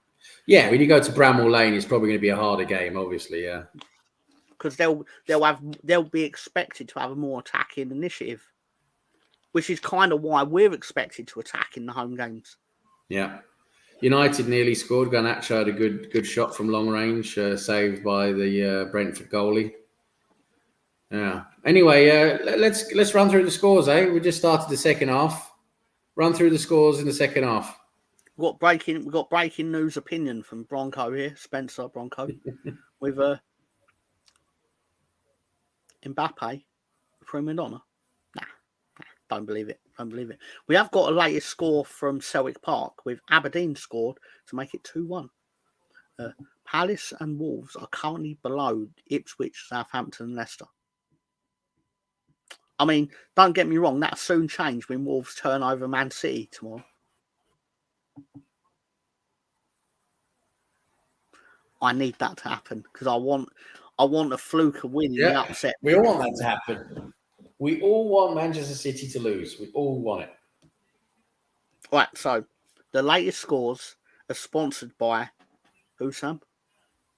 For the Premier League. Well, we don't really have something for the Premier League, do we? We've got the Northumberland Disabled League for the Championship. We've got the Grace McEwen Methadone Clinic League for the Scottish Premier League. But we don't have something for the Premier League. What about the Abu Dhabi, what do you call it, paper bag under the table fund? Yeah, that could work. Yep. Right. So obviously Tottenham beat West Ham 4-1. Blah, blah, blah. That team. Oh my God, it's that team. Not going to do it again. Fulham 1, Aston Villa 1. Manchester United 1 goal scored by Garnacho, as said by Sam. Brentford 1. Newcastle United 0. Danny Welbeck 1. Brian. Southampton 2. Leicester 0, which obviously makes sense again because there's no Barrett and Diaz on the bench. So Southampton have finally learned you don't win games without a man in your squad. Do not buy him next season, Leeds. Do not buy him. I don't care what you think of his exploits in Championship. Do not buy him. And Ipswich Town 0, Everton 2. Michael Keane getting the second goal. Are they 2-0 up? But we know what Everton are like with 2-0 leads, don't we? I mean, if they can keep it 2-0 until the 87th minute, Ipswich, they might have a chance. 2-0 for Everton. That's like, yeah. We might just lose this. I've never seen such a strange sentence combined with the Premier League currently resembles the Iraqi War of the 90s. It's a good reference. It's basically all just Middle Eastern bloody money, isn't it? Oil money. Middle Eastern oil money. Remember the one when they had trading cards? Remember the Iraqi War? They had trading cards made. Oh my God! I got Saddam Hussein, gold and silver. It's like my Saddam Hussein is going to beat your Chemical Ali. But do you remember when they actually introduced the other dictators into the pool of cards? It was like, oh my God, I got a Pol Pot pog. I wonder. He's back in pog form. I wonder if he actually had like for the Afghanistan and Iraq wars, the Americans, the American military basically they placed all the top military leaders as like in a playing deck of cards. Basically Osama bin Laden was the ace of spades, right? And that I was just thinking if you think of the dictators in history, and you equate them to playing cards, I suppose the ace of spades has to be Hitler, right? He's got to be the ace of spades. And then you look at the other eight. What would the other three aces be for you, Tom? Maybe like the ace of hearts, the ace of clubs, the ace of diamonds. Well, obviously Hitler's got quite a scorecard. So yeah, I was saying Hitler is obviously the ace of spades. So it's got to be the other. We'll talk about the other three. I actually think like a low key one for it would be Slobodan Milosevic of Cheshire. He's up there. He's up there. He's an underrated pick for this. Underrated. Oh, hang on. The famous dictator Trossard and Sterling will be on the wings tonight. Martinelli on the bench. Saka gets a night off. Find out more at 5:00. Yes. And Football with Brownie and BX at the same time come up with Starling. Yep, I was going to say I reckon Starling's going to be the ace of hearts. Here's one I didn't expect to crop up. Yasser Arafat. Nah. What about Colonel Gaddafi? Nah, he's not. He hasn't done enough. He had a son that played for Perugia. I know he. Yeah, that's true. Yeah, I know he was behind Lockerbie. I know he was behind Lockerbie and all that, but Lockerbie didn't kill that many people, did it? I mean, it killed enough to make some of the worst people very upset.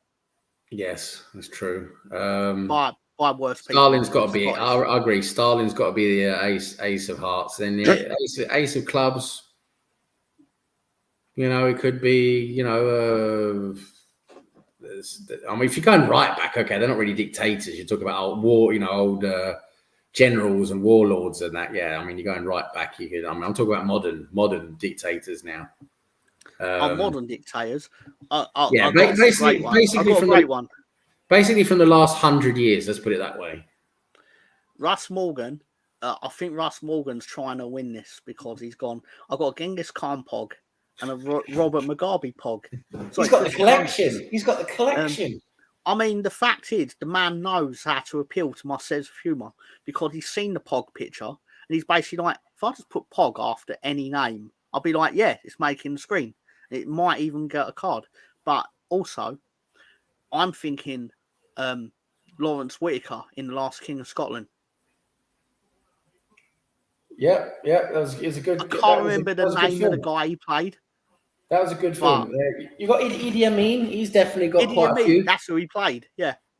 Idi Amin, but Pol Pot is he's a close one to one of the aces. See you later, Steve. Have a good day, buddy. Yeah, Pol Pot has got to be close to one of the aces. Milosevic is another good one. You know Mugabe. what? This might be in bad taste, right? And I know Gary's spine is actually going to explode on this, but I'm just going to Google dictators. Dictators responsible for the most deaths. Let's put it that way. Stalin is right up there because a lot of Russians died under him. He got a lot of Russians killed with his purge.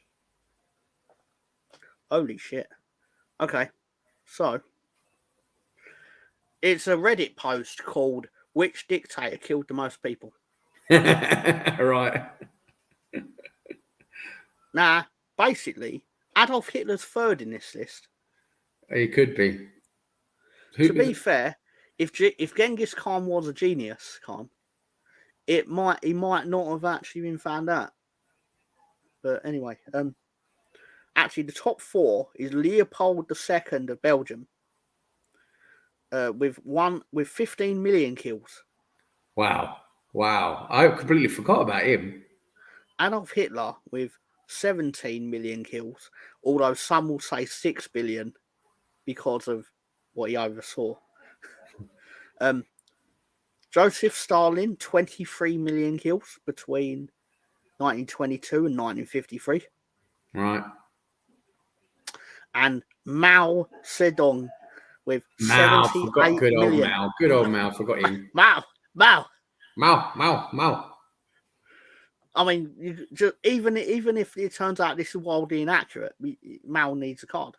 There's a lot with Russia and China. They default to a lot of victims because they're just huge populations, aren't they? So that's like a default victory there, isn't it? I mean, the lowest one on this list is Yakubu Gowon, or Gowon. I might be misreading it. He's a Nigerian dictator with 1.1 million kills, which is rookie numbers, if we're being honest. That's amateur numbers, isn't it? So tell us the top. Who's the top 3 then, from 3 to 1? Hitler, Stalin, Mao. So Mao is at the top, right? Okay. Mao. I'll put it this way: that's it as a graph of blood drops. Right. Yeah, Mao is. Well, there's a lot of Chinese people, wasn't there? So yeah, he's. But BX Gunner is actually quite meta here. I see what he's going for. He's going, I'll say it, Ronald Reagan. Ronald Reagan. You mean the actor? As good old Ronnie says in Back to the Future 1, Ronald Reagan, the actor. Yeah. No, Celtic 2-2 now against Aberdeen. Do you know that Aberdeen won every game this season? I mean, they're obviously not going to win the title, but Aberdeen are doing quite well, I think it's fair to say. And Aberdeen have got a half-decent team. Now, you're saying, where is Stefan? But I'm just going to put it out there. This actually goes a long way to my theory that Stefan and Rosie are the same person, because Rosie's not here either. Wow, conspiracy theory. Russ will love that. He loves a good conspiracy theory. Does our Russ. Anyway. Stalin responsible for some 10 million. Yeah, well, he purged a lot of people, didn't he? He, there was a lot of people he didn't like, and large parts of Russia or the old USSR. There was a lot of famine and a lot of people. Yeah, he got a lot of people killed who he didn't like. Brownie, our war expert here, with I suppose most of it would be because there were civil wars in their country, and the winning side. But they did get accredited. Kill numbers against that leader. Well, they did get accredited. They did get accredited for that. I mean, if you're the guy in charge and there's that many people die, that does get accredited to you. So, but because I don't really think the dictators should get genuinely held up with respect. Man, Haaland's just scored for United, so they're ahead now. They're going to save Ten Hag's job. 10 slag. 10 slag leaves. Sir Alex Ferguson celebrating from home. Ten Slag is going to get another go. I thought that was a great song by Boney M. Yeah, Boney M by Rasputin. Rasputin, blah, blah, blah, blah, blah, blah, blah. I mean, let's be fair. How many of the dictators have a song named after them? True. Good old Well, Boney M. Well, Mal was in an Oscar-winning movie, so. But you know that guy in Boney M. He never actually sung. It was all just playback. That was all just playback. He didn't sing. The Meteor in Deep Impact. Well, not technically not a dictator, is it? But okay. Did they ever name the Meteor? Because I will name it right now. Its name is Bob. Bob the Meteor. Hello. He bobbed down on Earth and he took names. Let's say. He took My names name is Bob. He slashed trees. No, obviously I'm aware this is seriously bad taste, but I want there. Milli Vanilli, yep. They famously got done, didn't they, for lip syncing playback? That was the first big scandal, Sam, wasn't it? It's true. Ooh. Anyway, so let's do some championship scores, or as yes, Sam please tell us how it's going in the Northumberland Disabled League. In the league in the league for disabled individuals, played in Northumberland. Blackburn are winning 1-0 still in Swansea City. Bristol City have added to their lead, so they're winning 2-0 in Middlesbrough. Go fuck yourself, right. Middlesbrough. But I actually kind of want them to win on Wednesday because they play Sheffield United. It'd be really handy.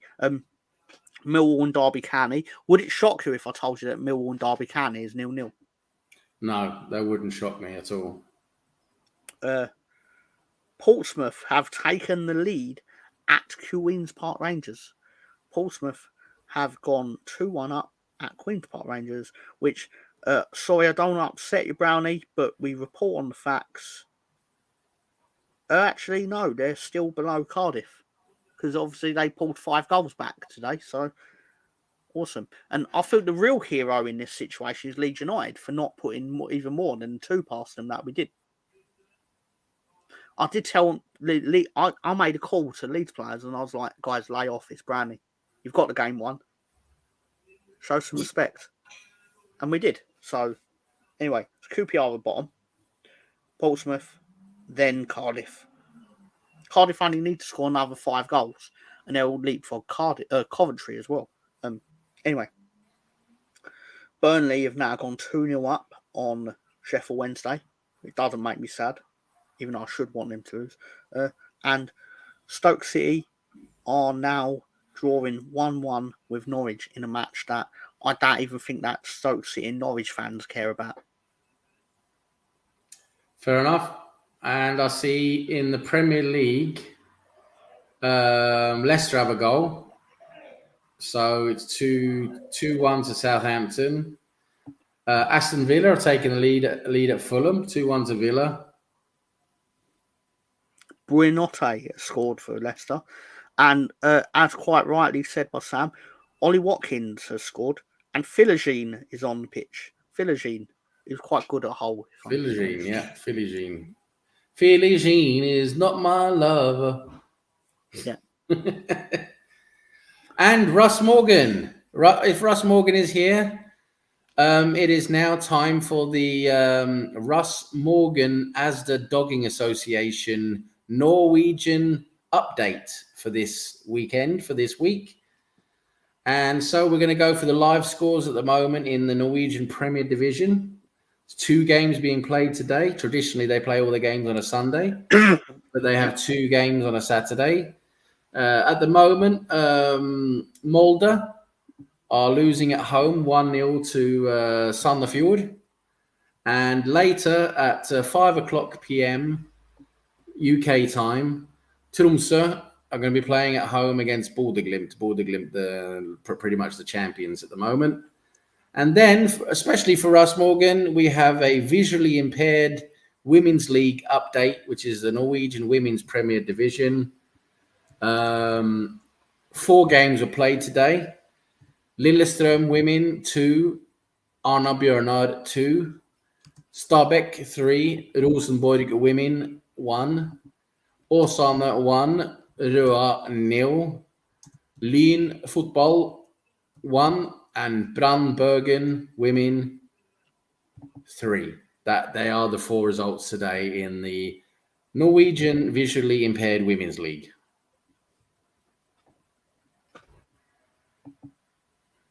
Pol Pot's Norwegian fact of the week. We've got to get some jingles going for these. Definitely. Let's see. I'm going to add. Add some. Let's see. People. It needs copyright. It needs to be copyright free. Otherwise, we'll get in trouble. There we go. I'm going to add. That's it, Spencer. If you're still around, I've added you in the road trip group chat now. Anyhow, right, okay. So, 1 hour before kickoff, which means to my knowledge your lineup has been released. BX Gunner has declared strong lineup for Arsenal.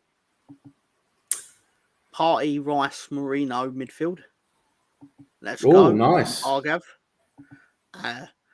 And I also got a warning through on YouTube notification that basically in 30 minutes, Mr. Arsenal Park podcast starts up. So basically, you got 29 minutes to... right now you've got 27 minutes to basically get all the fun out and then go and do a serious Arsenal thing. And I also see that Aberdeen have got another goal. They're 3-2 up away at Celtic. Celtic have done an Everton. Winning 2-0 and now losing 3-2. Wow. And BX, I must just help BX. BX is asking about the Oregon Transgender First Division scores. Well, I'll give you those, BX, no problem. At the moment, the Salem Soupy Sluts are winning 1-0 against the Portland Pudgy Prostitutes. It's currently 1-0 to the Salem Soupy Sluts. Okay. Thank you for that, sir. Also, Aston Villa have got 3rd goal through. I was going to call him Papa Booper Diop, but obviously that's not his name. He's a real footballer. Anyway. Oh, God, Brownie's just completely jinxed Arsenal today. Oh, my God, we're in fucking trouble. We are in fucking trouble. To quote one of my favourite wrestling characters that was absolutely terrible on TV, I'm afraid I've got some bad news. Some bad news, brother. His actual name was Bad News Barrett. And his whole gimmick was that he would basically stand there on a podium and go, "Hello, everybody. If you think I'm going to tell you something really nice and positive about the year 2014, I'm afraid I've got some bad news." Where he then declared that there'd be a pandemic that took America by storm. Oh, we just know it's going to go badly for Arsenal now. Brownie, I think he wins 1 out of every 1,000 hackers.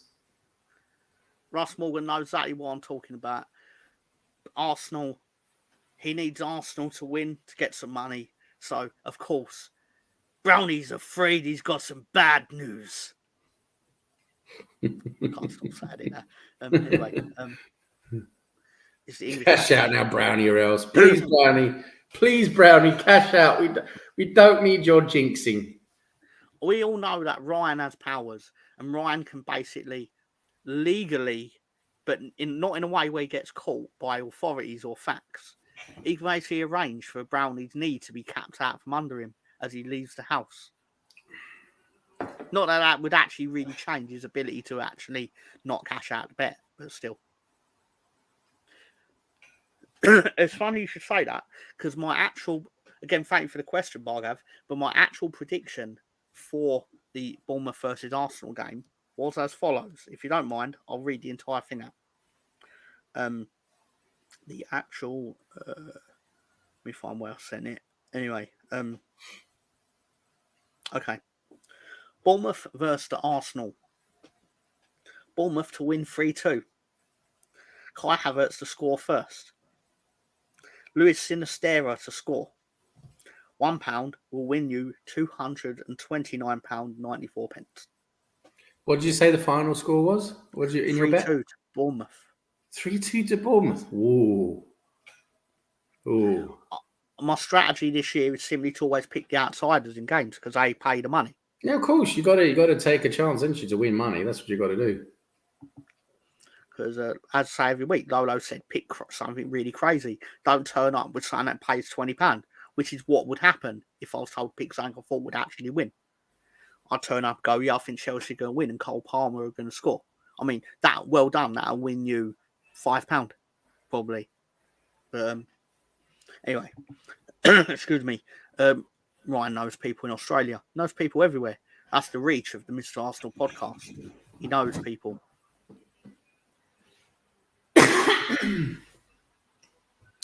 Can you see 3 from Bournemouth? Might be a different answer. Anyway, Brownie's got to pay his new stepson back for the beers and chicken wings at the game earlier, so he needs a big hit.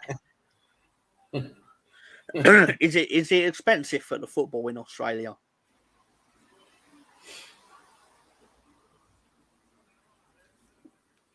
He's right. I should have actually done. Director John adds the what do you call it, folder or the slide for it. But no, there's probably no reason I can't play this because again, copyright free. So just.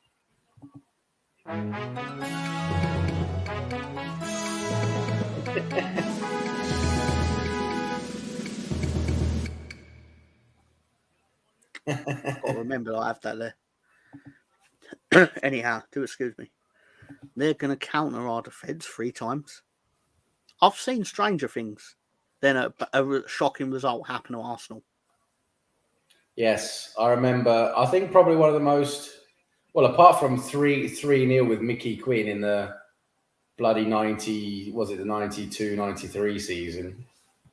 First home game, bloody losing 3-0 at home to a bloody Coventry City bloody Mickey Quinn hat-trick. Another one was I remember when we played Inter Milan. We were playing away soon. We played them at home, Highbury, back in the early 2000s. Leicester have scored. Sorry, don't mean to interrupt. Sorry. No, it's fine. The Leicester scores. So was it 2-2 now then? Yep. Ben Diaz must have started watching. He's probably come on. Yeah. Anyway, yeah, I was gonna say I think the early 2005, something like that. I can't remember now, but yeah, we played Inter Milan at home in the Champions League, and Martins, remember him? Martins, I think he's a Nigerian football star back then. He scored 3 goals for Inter Milan. I think he got a hat trick at the Emirates. No, wasn't that? We weren't at the Emirates then. That was it was just still at Highbury then. That's right. We hadn't got to the Emirates then. Yeah, so 3. They were beat us 3-1 at home. That was another shock. I remember. This team is really good at the counter. Southampton run into trouble. 3 times gonna have fan base in meltdown, rightfully. I mean, you absolutely should not lose to Bournemouth today. But a lot of things in football happen that shouldn't happen. A lot of things that should happen don't happen. Well, that's why it happens. Because if the teams that's supposed to win every week, why even bother playing? Well, that's the thing. Upsets do happen. Hopefully, it doesn't happen today with Bournemouth. But Arsenal could get a red card again. These referees are like. There's loads of things that can happen. Yep, silly referees applying the rules correctly. Well, that's the thing. It's that you could say they're possibly correct, but they're just not consistent, are they? That's the problem, isn't it? Derby County have scored at Millwall, so bloody hell. Obviously, some Midlanders are going to get carved up tonight. Tap wood that it doesn't happen. Obviously, I'm not really advocating for death for someone from. It was just more to get across that people from Millwall a bit scummy. Yeah, there's they're a bit violent, aren't they, the Millwall. Yeah, a lot of the boisterous fans. lot, let's just say. Burnley have now moved to the top of the Championship, which is handy because it just means that Sunderland are not, and their loud, obnoxious fans will shut the fuck up for a small amount of time until they play. I mean, in my opinion, you can't get mouthy when you're leaving the home ground. You're leaving at home, well, because you're losing while you're top of the table. You deserve nothing as a club if you do that. Say what you will about Leeds' atmosphere when it ain't going well. Sometimes you can hear a pin drop, but they fucking stay and they watch what they paid for. But anyway, whatever, paid for better, whatever. But not solid. Not a fan of most teams that ain't Leeds, to be honest. I believe we destroy. That's aggressive language. Destroy. That's aggressive, BX. That's very aggressive. We destroy. After I just sit here talking about like fucking Chelsea. After we've just gone through loads of different dictators and millions of dead people. Aggressive. We have an absolute unit behind the front three. Is that? Oh, so who's the unit? It could be Partey, I suppose. He's been playing quite well lately. And then we've got Marino now as well. Marino's a good tackler as well. So oh, no, I mean, it'd be interesting for. I think it's interesting to see if Partey is going to be used now. It's be interesting how is going to play a double pivot. It seems weird. Partey and Rice basically, because Mourinho should play the 8 now, so Rice should really be sitting deeper. I don't know. It'd be interesting to see how they're deployed today.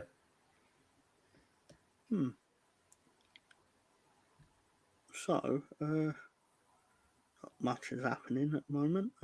I'm fully expecting Leicester to score at some point, to be fair. Without even watching the game, I've seen enough football to know the momentum game is obviously on Leicester's side. I wonder if do excuse me if I'm getting the name wrong, the Celtic fans, the goal got called off, as you did say, so to be fair. I mean, the draw at Celtic is still very credible. Did the third goal get disallowed? Yeah, it's saying it's 2-2 here. And Aberdeen have had 5 players booked to Celtic's 1 player booked. Now I know it's naive to play the referee not treating it fair. Say that Rangers get favoured by the refs, and I'm sitting here like, hello. Their players, their team got 5 bookings in 55 minutes.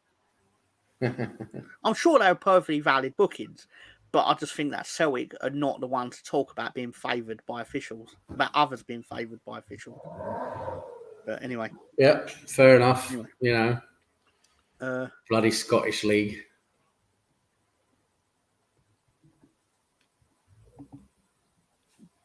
Always great starting fire drills away from home. that is great. That is great. We've got a controversial statement coming up. I do apologise, but there's a very controversial statement coming up. I'm considering whether to show it or not, but I probably will. Challenge with betting is how much leeway to give. There you go. There's multiple challenges with betting actually. Probably a mistake to start. Anybody can win. If not, why watch it? Exactly what I said. Why even do the sport if there's no competitive element? Anyway, but Russ Morgan is absolutely trying to, but he's basically trying to get people ended on earth with this. He's basically saying, Pol Pot has nothing on Pat Tate. Why are you baiting Pol Pot? Both of them have been, visitors on this show. I could be wrong, but I believe Pat Tate's numbers are not quite as high as Pol's. I believe that is true. I do think Pol Pot is ahead by about 2.5 million. Even his assist figures is expected XG or XK. Expected XK, yeah. His XK is overperformed his XK. Some would say. Very much so. This has really gone too far. I'm sorry, Gary. I know you're going to watch this. I'm sorry. Sam and Russ Morgan made me do it. Always get the blame. Always get the blame. In fact, no. Sorry, I'll tell you who made me do this more than anything, because it was subliminal. It was getting brainwaves. It was Bargav. Bargav made me do it. Bargav, telepathic. Pol Pot never got his hands dirty. Nah. Is there bonus points in the killing game? Bonus points, getting your minions to do it for you. That's bonus points right there. Yeah, they're all still credited to him though. Yeah. Yeah. Speaking of credited, I'll tell you this. Junior Firpo's penalty over international break, one of the best penalties I've ever seen.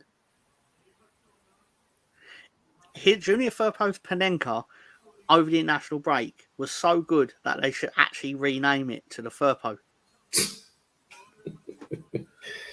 You're all in on Firpo at the moment, aren't you? Until he gets sold, and then man. you're just going to tell him to go fuck himself. No. He's a Firpo's leads for life. I don't even care if he. I don't care if I say that, and then next year he fucking gets bought by Brighton for 20 quid and a kebab. But kebab.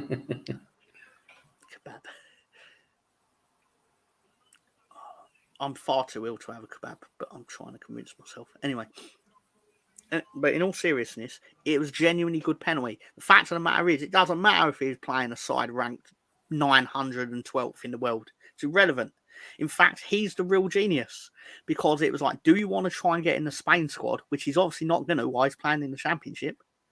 Or do you want to declare for the Dominican Republic and then get yourself a holiday to Barbados 6 times a year?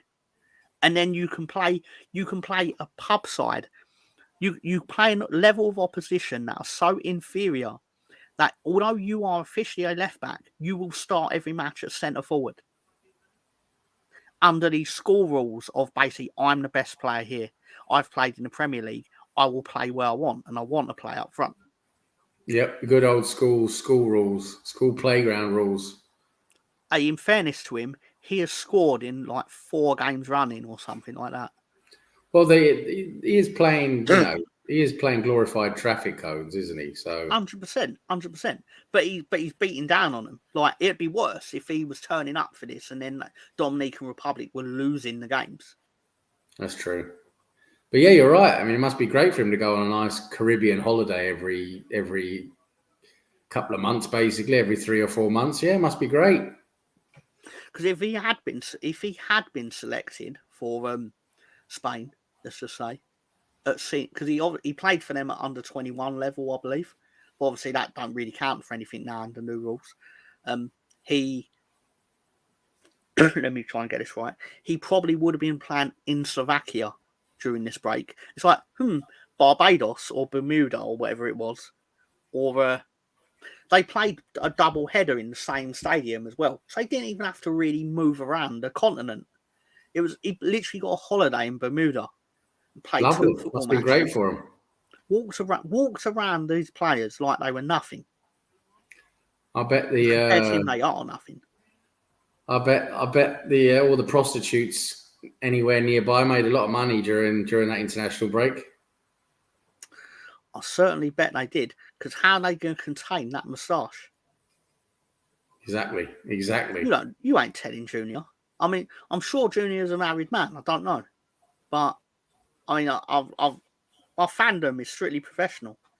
But all I will say is, Russ has actually been there. He went to the Dominican Republic on holiday not that long ago. He has. That's factually true. Although I did task him with trying to find the Firpo household, he didn't. Oh. I mean, the only information I really gave him is find out where Senior Firpo lives, which admittedly is probably not the best directive. Just go and knock on the door. Are you Junior Firpo? Are you Junior Firpo's dad? What all I will say is, when Junior Firpo scored his first goal for Leeds United, my phone went on that Saturday morning against Accrington Stanley in the FA Cup. I'm pretty sure Ryan, all the Stoop lot were like, Tom Junior scored. Junior's like, yeah, I know, it's a Leeds game on TV. I'm watching it. Why would I not know? But anyway, I made myself sound like a right prick here. But anyway, Like, oh, why are you bringing him up? Why are you turning this into a Junior Firpo show? Firpo Senior lives in Leeds. That's really good, Russ, because you're right. It was a trick. I did that knowing he was in Leeds. I have no idea where he is. He's probably hanging out at the back of Mrs. Firpo. Yeah. I should not have said that. Could well be. All the things that have been said in this show, that is the worst one. And we've talked about our favourite dictators, the top dictators. Any sentence that starts with "we're talking about our favourite dictators," needs to be completed. Yeah. To beat that is pretty good going, to be honest. I mean, don't forget to come back next week, where I will almost certainly not be hosting this.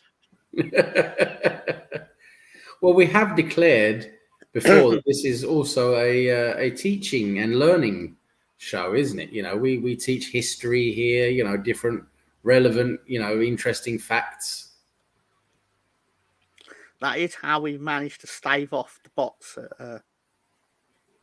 Hang on, Mark Robbins of Coventry confronted a fan after they lost at Preston. That's always a good sign when your manager gets into a spat with a fan. That's a great sign. It's definitely not a sign of it going all tits up at all. Senator Palpatine. I mean, to be fair, he's got quite a rap for a fictional character, to be fair. Yes. I think Darth Vader's up there as well, don't you? Well, do you mean... Are you counting that as Senator Palpatine or Emperor Palpatine?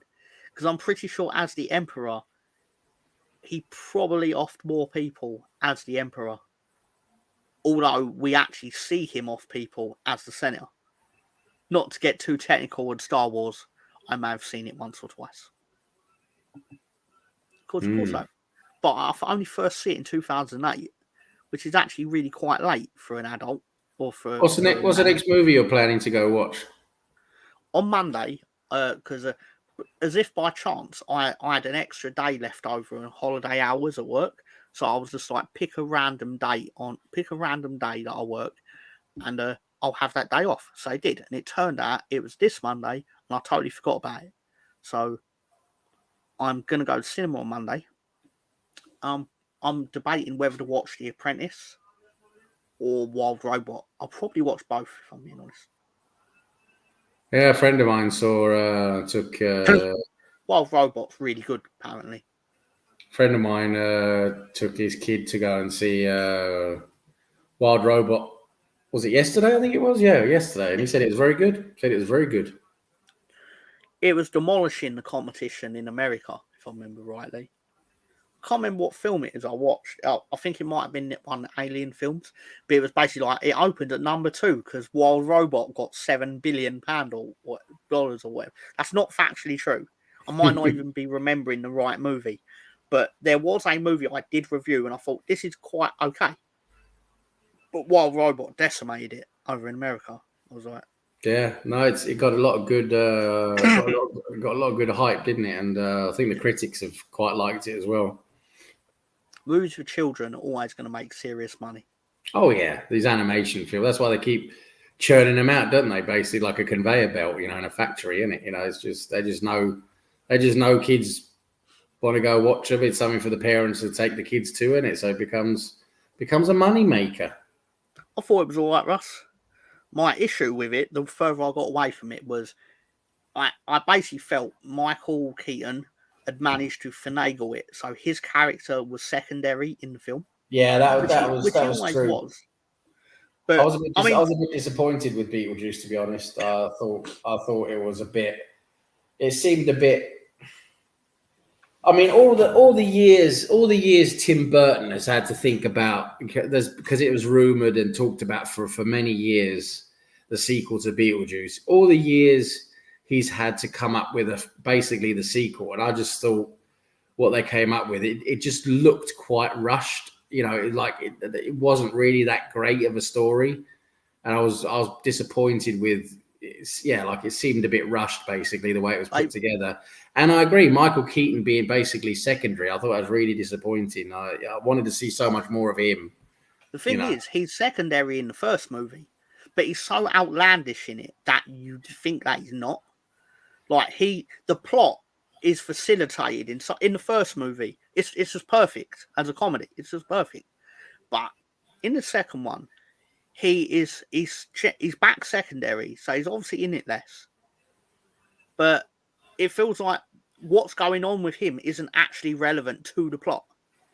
It's just it's something going on alongside the actual story. And then eventually it's just like, oh, it meets together. And it's like, but it doesn't meet together in a way that makes sense. Or one can actually exist without the other, like the A plot and the B plot. But I mean, I'll put it another way. I never wrote this, but I'll put it another way. In hindsight, they might as well just called it the Jenny Ortega the movie. Yeah, I mean, and the thing for me with Michael Keaton as Beetlejuice in the sequel is that he's just, in my opinion, he's just not that funny. He's just not. It wasn't in the first film. He was really funny. He had so many good scenes. Like he stole the whole movie. Obviously, I mean, he was just, he became, like you say, you remember him as like a primary character because he was that good. Even though, as you're right, you say he wasn't really a primary character. He was a supporting character, but he was so good, and he's seen so many funny scenes. He steals the film. In the sequel, it's like, yeah, I mean, there's a couple of decent scenes, but it's just not really that funny. It's just like, and you could just tell. It felt to me like Michael Keaton wasn't really into it. It wasn't like he was giving his best. It was like, oh yeah, I'm Beetlejuice again. Give me my money. I think it's the opposite. I imagine he was incredibly into it. He was incredibly into turning over. He was incredibly into turning up, getting paid loads of money to barely be in the film. Yeah, I fucking love that. Yeah, but that's, for me, the way he played the role in the sequel, it just wasn't. For me, it just looked like he wasn't that into it. Russ is right here. I felt like he was too much of a spectre in the movie. He was in it too much. The way they treated him, though, it's like they took it out on him, didn't they? They did. But then I'm sat there watching, like, should I be offended by? I think I even wrote this down. I was like, should I be offended by this? The fact that he is essentially, because they do show his face in the funeral section, like you actually. So all this, like, he might as well have actually been in it. Yeah. Because I don't think he's in prison now. I mean, obviously, it's quite a lot. They used him as an animated character, didn't they? He was animated in the film, basically. Yeah. I mean, obviously, they just didn't want a convicted paedophile to be, or sex offender, sorry, to be, sorry, I shouldn't have said that. I'm probably going to go in trouble for the 100th time. Why? It's factually correct, isn't it? Yeah. Well, no, I think he's convicted of sex crimes, but not that particular crime, if I remember rightly. I thought he was convicted of it. I can't remember now, but yeah.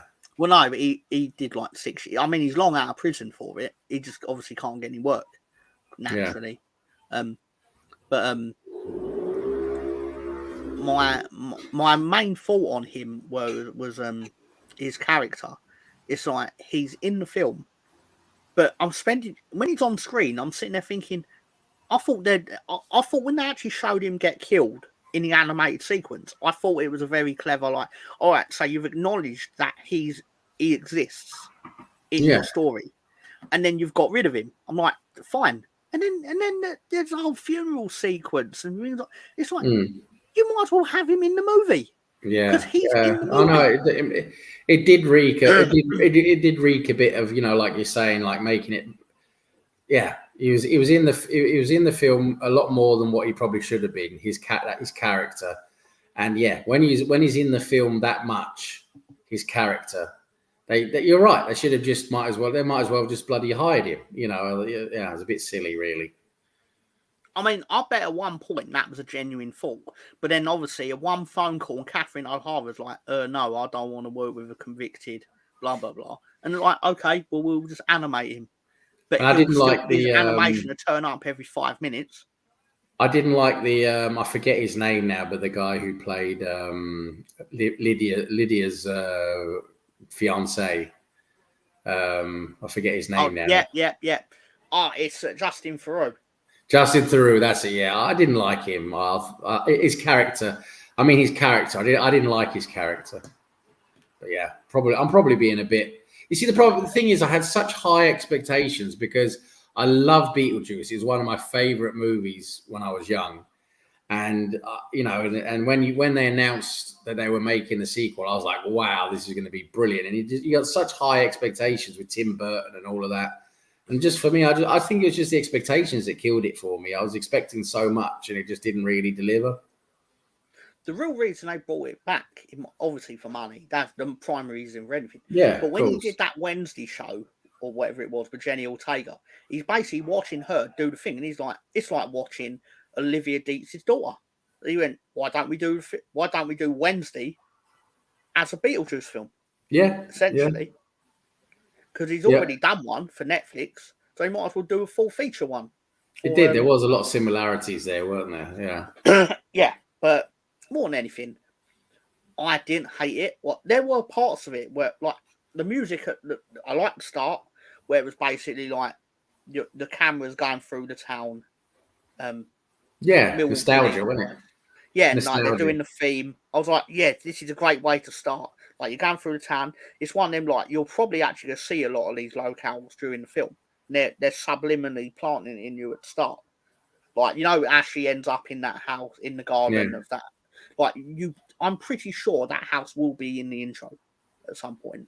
Yeah. Because it's going through the town like like in the first film, like, they could have done that sequence with the town on the table, and it would have been similar. Yeah. I think that's probably what it's mimicking to some degree, because it's like, is it real or is it the fake model or whatever? Yeah. Anyway, I thought it was okay. I didn't come out of it like wanting to scratch myself. Like, I didn't come out of it wanting a bath. like the Joker. To me, it's like Citizen fucking Kane compared to the Joker. Joker I'm not 2. Watching that. Joker 2. Joker 2 is so bad. I think I've said it on here before, but I'll say it 700 times. It is so bad, it manages to make Joker 1 worse. Yeah. Because what I'm not bothering with the Joker 2. So there's no way I'm bothering with that. Oh, you should. You absolutely should. If I have to see it, you all have to see it. I might catch it later on streaming or something. Yeah, definitely. Don't pay to watch it. No, no way I'm paying. Watch it on something you've already paid for. Yeah. Right. Exactly. If I'd have actually handed over £20 to watch that movie, I'd have been straight at their box office. I mean, not really, but for hyperbole, for the sake of comedy, I'd be at their box office and I'd go, you knew that was a fucking musical. You fucking knew, and you still. They don't make a thing of it. They don't make a thing of it in all the marketing. That's the thing. Yeah, they don't make a thing of it that it's a musical. That's the thing. I'm like, you fucking knew, and you still handed over the ticket. Whereas I would have at least thought twice, and then it would have been my fault had you previously told me. Yeah. Anyway, I think the games are finished now. You want to go through the scores? I'd love to go. Final scores at the doors. Yeah, exactly right. Obviously, if anyone's still watching this, basically, why? Because Ryan has started. Anyway, sorry. I'm pretty sure he's watching this through. Oh yeah, he's backwards and forwards. He has streamed our show onto his show before to see my reaction to something bad happening to Leeds. Anyway, the actual final scores. Oh fucking hell! The Ipswich game was not finished. Something serious must have happened. Oh wait, Calvin Phillips got took off. That makes sense. Fulham 1, Villa 3. Manchester United 2, Brentford 1. Brentford playing the heroes of the day to keeping Ten Hag employed. The best part is they scored first to actually make it interesting. Brighton 1-1-0 at Newcastle. Leicester scored a 98th minute goal through Jordan Ayew to win 3-2 at Southampton. Southampton just can't get a break, can they? I called it.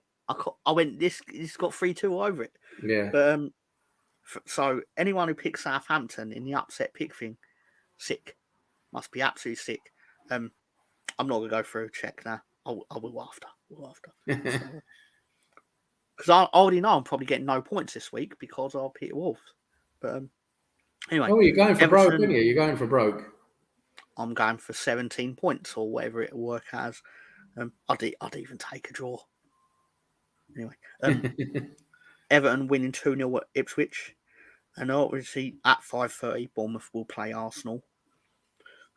We'll end the show before then, obviously, so Sam can actually watch his team play. The final scores of the 3 o'clock games in the Northumberland Disabled League. Yep. We've actually got more viewers since Ryan went live. Anyway, what? Sorry. Blackburn beat Swansea 1-0. Bristol City won 2-0 in Middlesbrough. Millwall equalised in the 85th minute. They got a 1-1 draw with Derby. Portsmouth won 2-1 at QPR, I believe, for their first win of the season.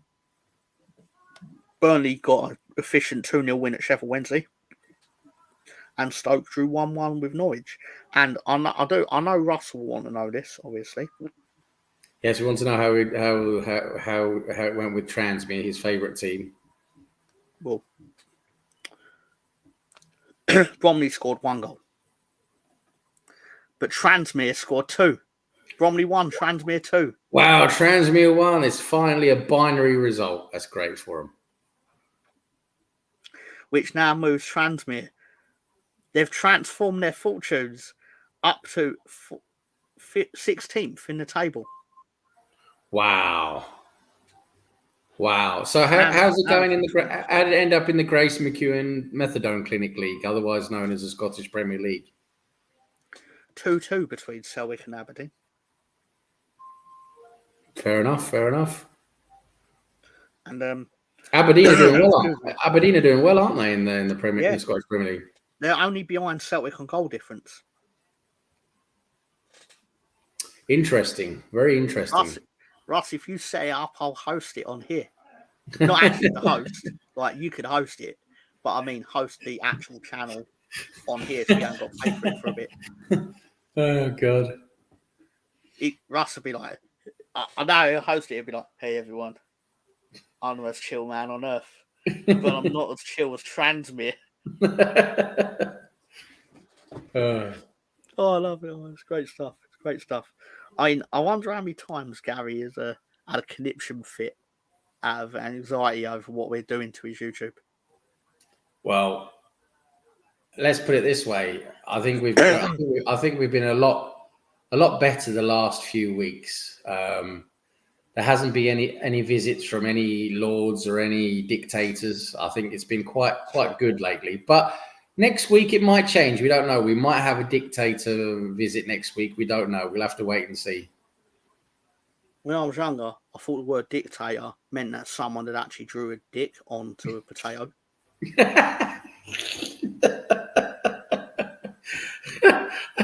Bloody hell. Dictator. Oh, Jesus, Tom. I shouldn't laugh at my own jokes, but it did. It amused me more when it entered my head. I was like, I gotta say it. How many kills do you think Dictator has? Anyone who tried to eat him when he went out of date. Yeah. How many people did he food poison, basically? Yeah. God. From his tater family. Family tree of taters. Anyway, the Pat Tater family. Excuse me. Is that was that sired from the ashes of his body? Anyway, Russ Morgan says, "I'll do it in a dress." Should hold him to that. Okay. Should hold him to that. We'll remember that was said. We'll keep a note of that. We'll keep a note of it. I'm more likely to remember that than actually my theory that he's the secret boss of the PGMOL. Which I should remember more. We'll keep that one noted. Definitely noted. Yes. Random results across the football world. Bayer Leverkusen beat Eintracht Frankfurt, but they're not top of the Bundesliga, are they? No. So I knew when they lost their first game they'd fall apart. And they're in fourth, so I mean for them it's quite good, I imagine. Real Madrid play in about 3 hours. Yeah. I'm just watching Eric Ten Slag walking around Old Trafford clapping like he just won the fucking league because he's got fucking a 2-win against Brentford. Shanghai Port FC are fighting for the title in Chinese Super League. Aren't they leading by loads of points? No, they're 1 point behind Shanghai Shenhua. Oh wow, they must have, because last year they won by quite a few points. Yeah, they've obviously gone through a slump. Hello, Gary. Hello, Gary. Hello. Gary, the show's been really boring. I don't suggest you watch it back. No dictators this week. We talked about them though. It might have dabbled in it a little bit. Just a little bit. A little bit. Just a little bit. So yeah, I suppose that may wrap up the show because obviously I want to get Sam settled in to watch Bournemouth versus Arsenal in optimal conditions. The best way to watch Arsenal, of course. Yes. While I go and get, I only feel well enough to actually have a hamburger from McDonald's today. Oh, you're going for McDonald's today? Wow. Just a hamburger, when you're, it's not the right thing to do when you're ill, but you just don't feel hungry.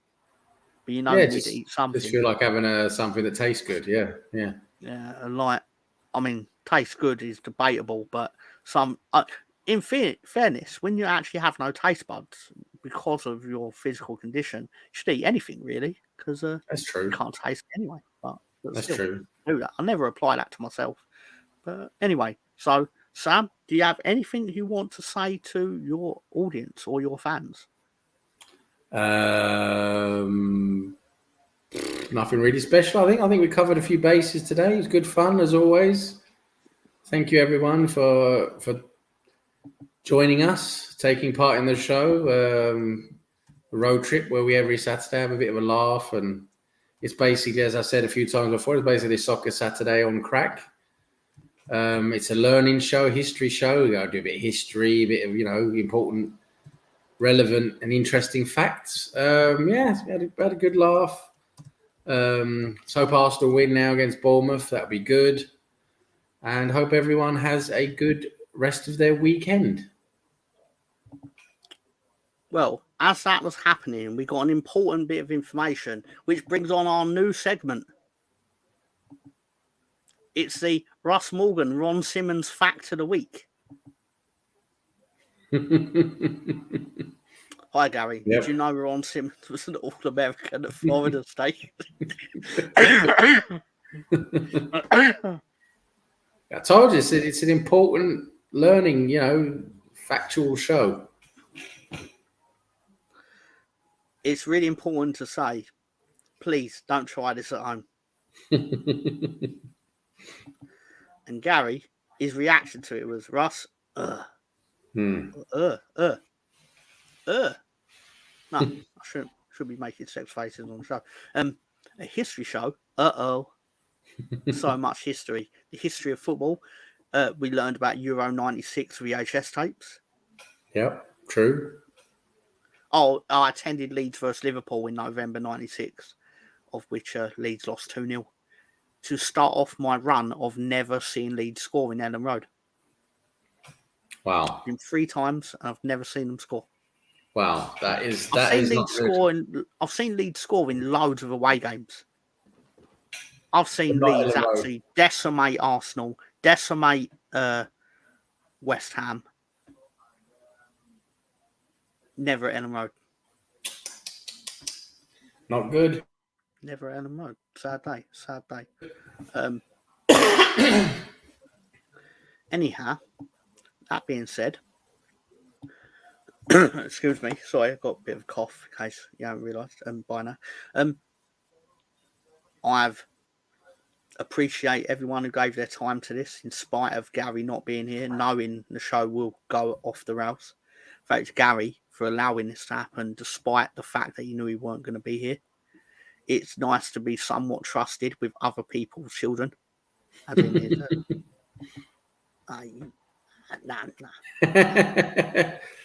Yes, old age spoke, pensioners. we spoke about Milli Vanilli, so talk about liars. Yes, we know old age pensioners can score against Leeds. It's great. It's glorious. It's one of the worst nights of my life, that. It's like you knew the foreshadowing. It was like a movie where they tell you the twist before it's going to happen. But they don't just tell you the twist. They literally punch you in the face with Thierry Henry's knob. And then basically go, he's about to wipe it over Leeds' face, but I'm going to wipe it over yours first. I'm like, get Thierry Henry's knob out of my face or whatever. But anyway, just none of you needed to know that, but it's worse than Monday night of my life. Because you knew he was going to score because he come on and then everyone just started passing the ball to him. It's like, what are you doing? Why are you trying to help him score? Despite it being your job. Like, it's your job to do this, but why are you carrying it out? We're in the Championship and we're not good in the Championship. It's not like you're playing the Leeds of 2024 where we might actually have like a chance in the game of one shot or something. I mean, because Firpo would obviously rip you to bits, but at that end of the pitch, not defensively, obviously, I'd be terrified. But still. But again, I mean, I was going to give a speech back, like thanking people and Gary and stuff like that. But then he said this. So no, you ain't I retract my thank you, Gary. Call it unthanked. Anyway. Take care, Spencer. Bronco. Everyone, have a good evening. Am I right in thinking the Chicago Bears and the Cowboys are both on the bye week in the NFL? Yeah, Chicago Bears have a bye week. They won in London. I completely forgot that was in London last week. I had them to win, and they did. So that was handy. Bears have been helping me out quite a lot on the betting this year. They're an underdog. They're a good underdog.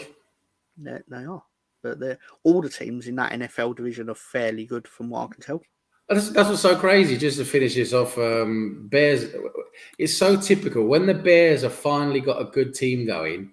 The rest of the team and the rest of the teams in the same division are also really good. The Lions, the Packers, they're all good. The Vikings. So the Bears traditionally, if they were in like the same, had the same team like a few years ago, they'd be absolutely trouncing that division. But now this season, they might not even win the division. Well, one of them's going to finish fourth, and they'll still probably have a winning record.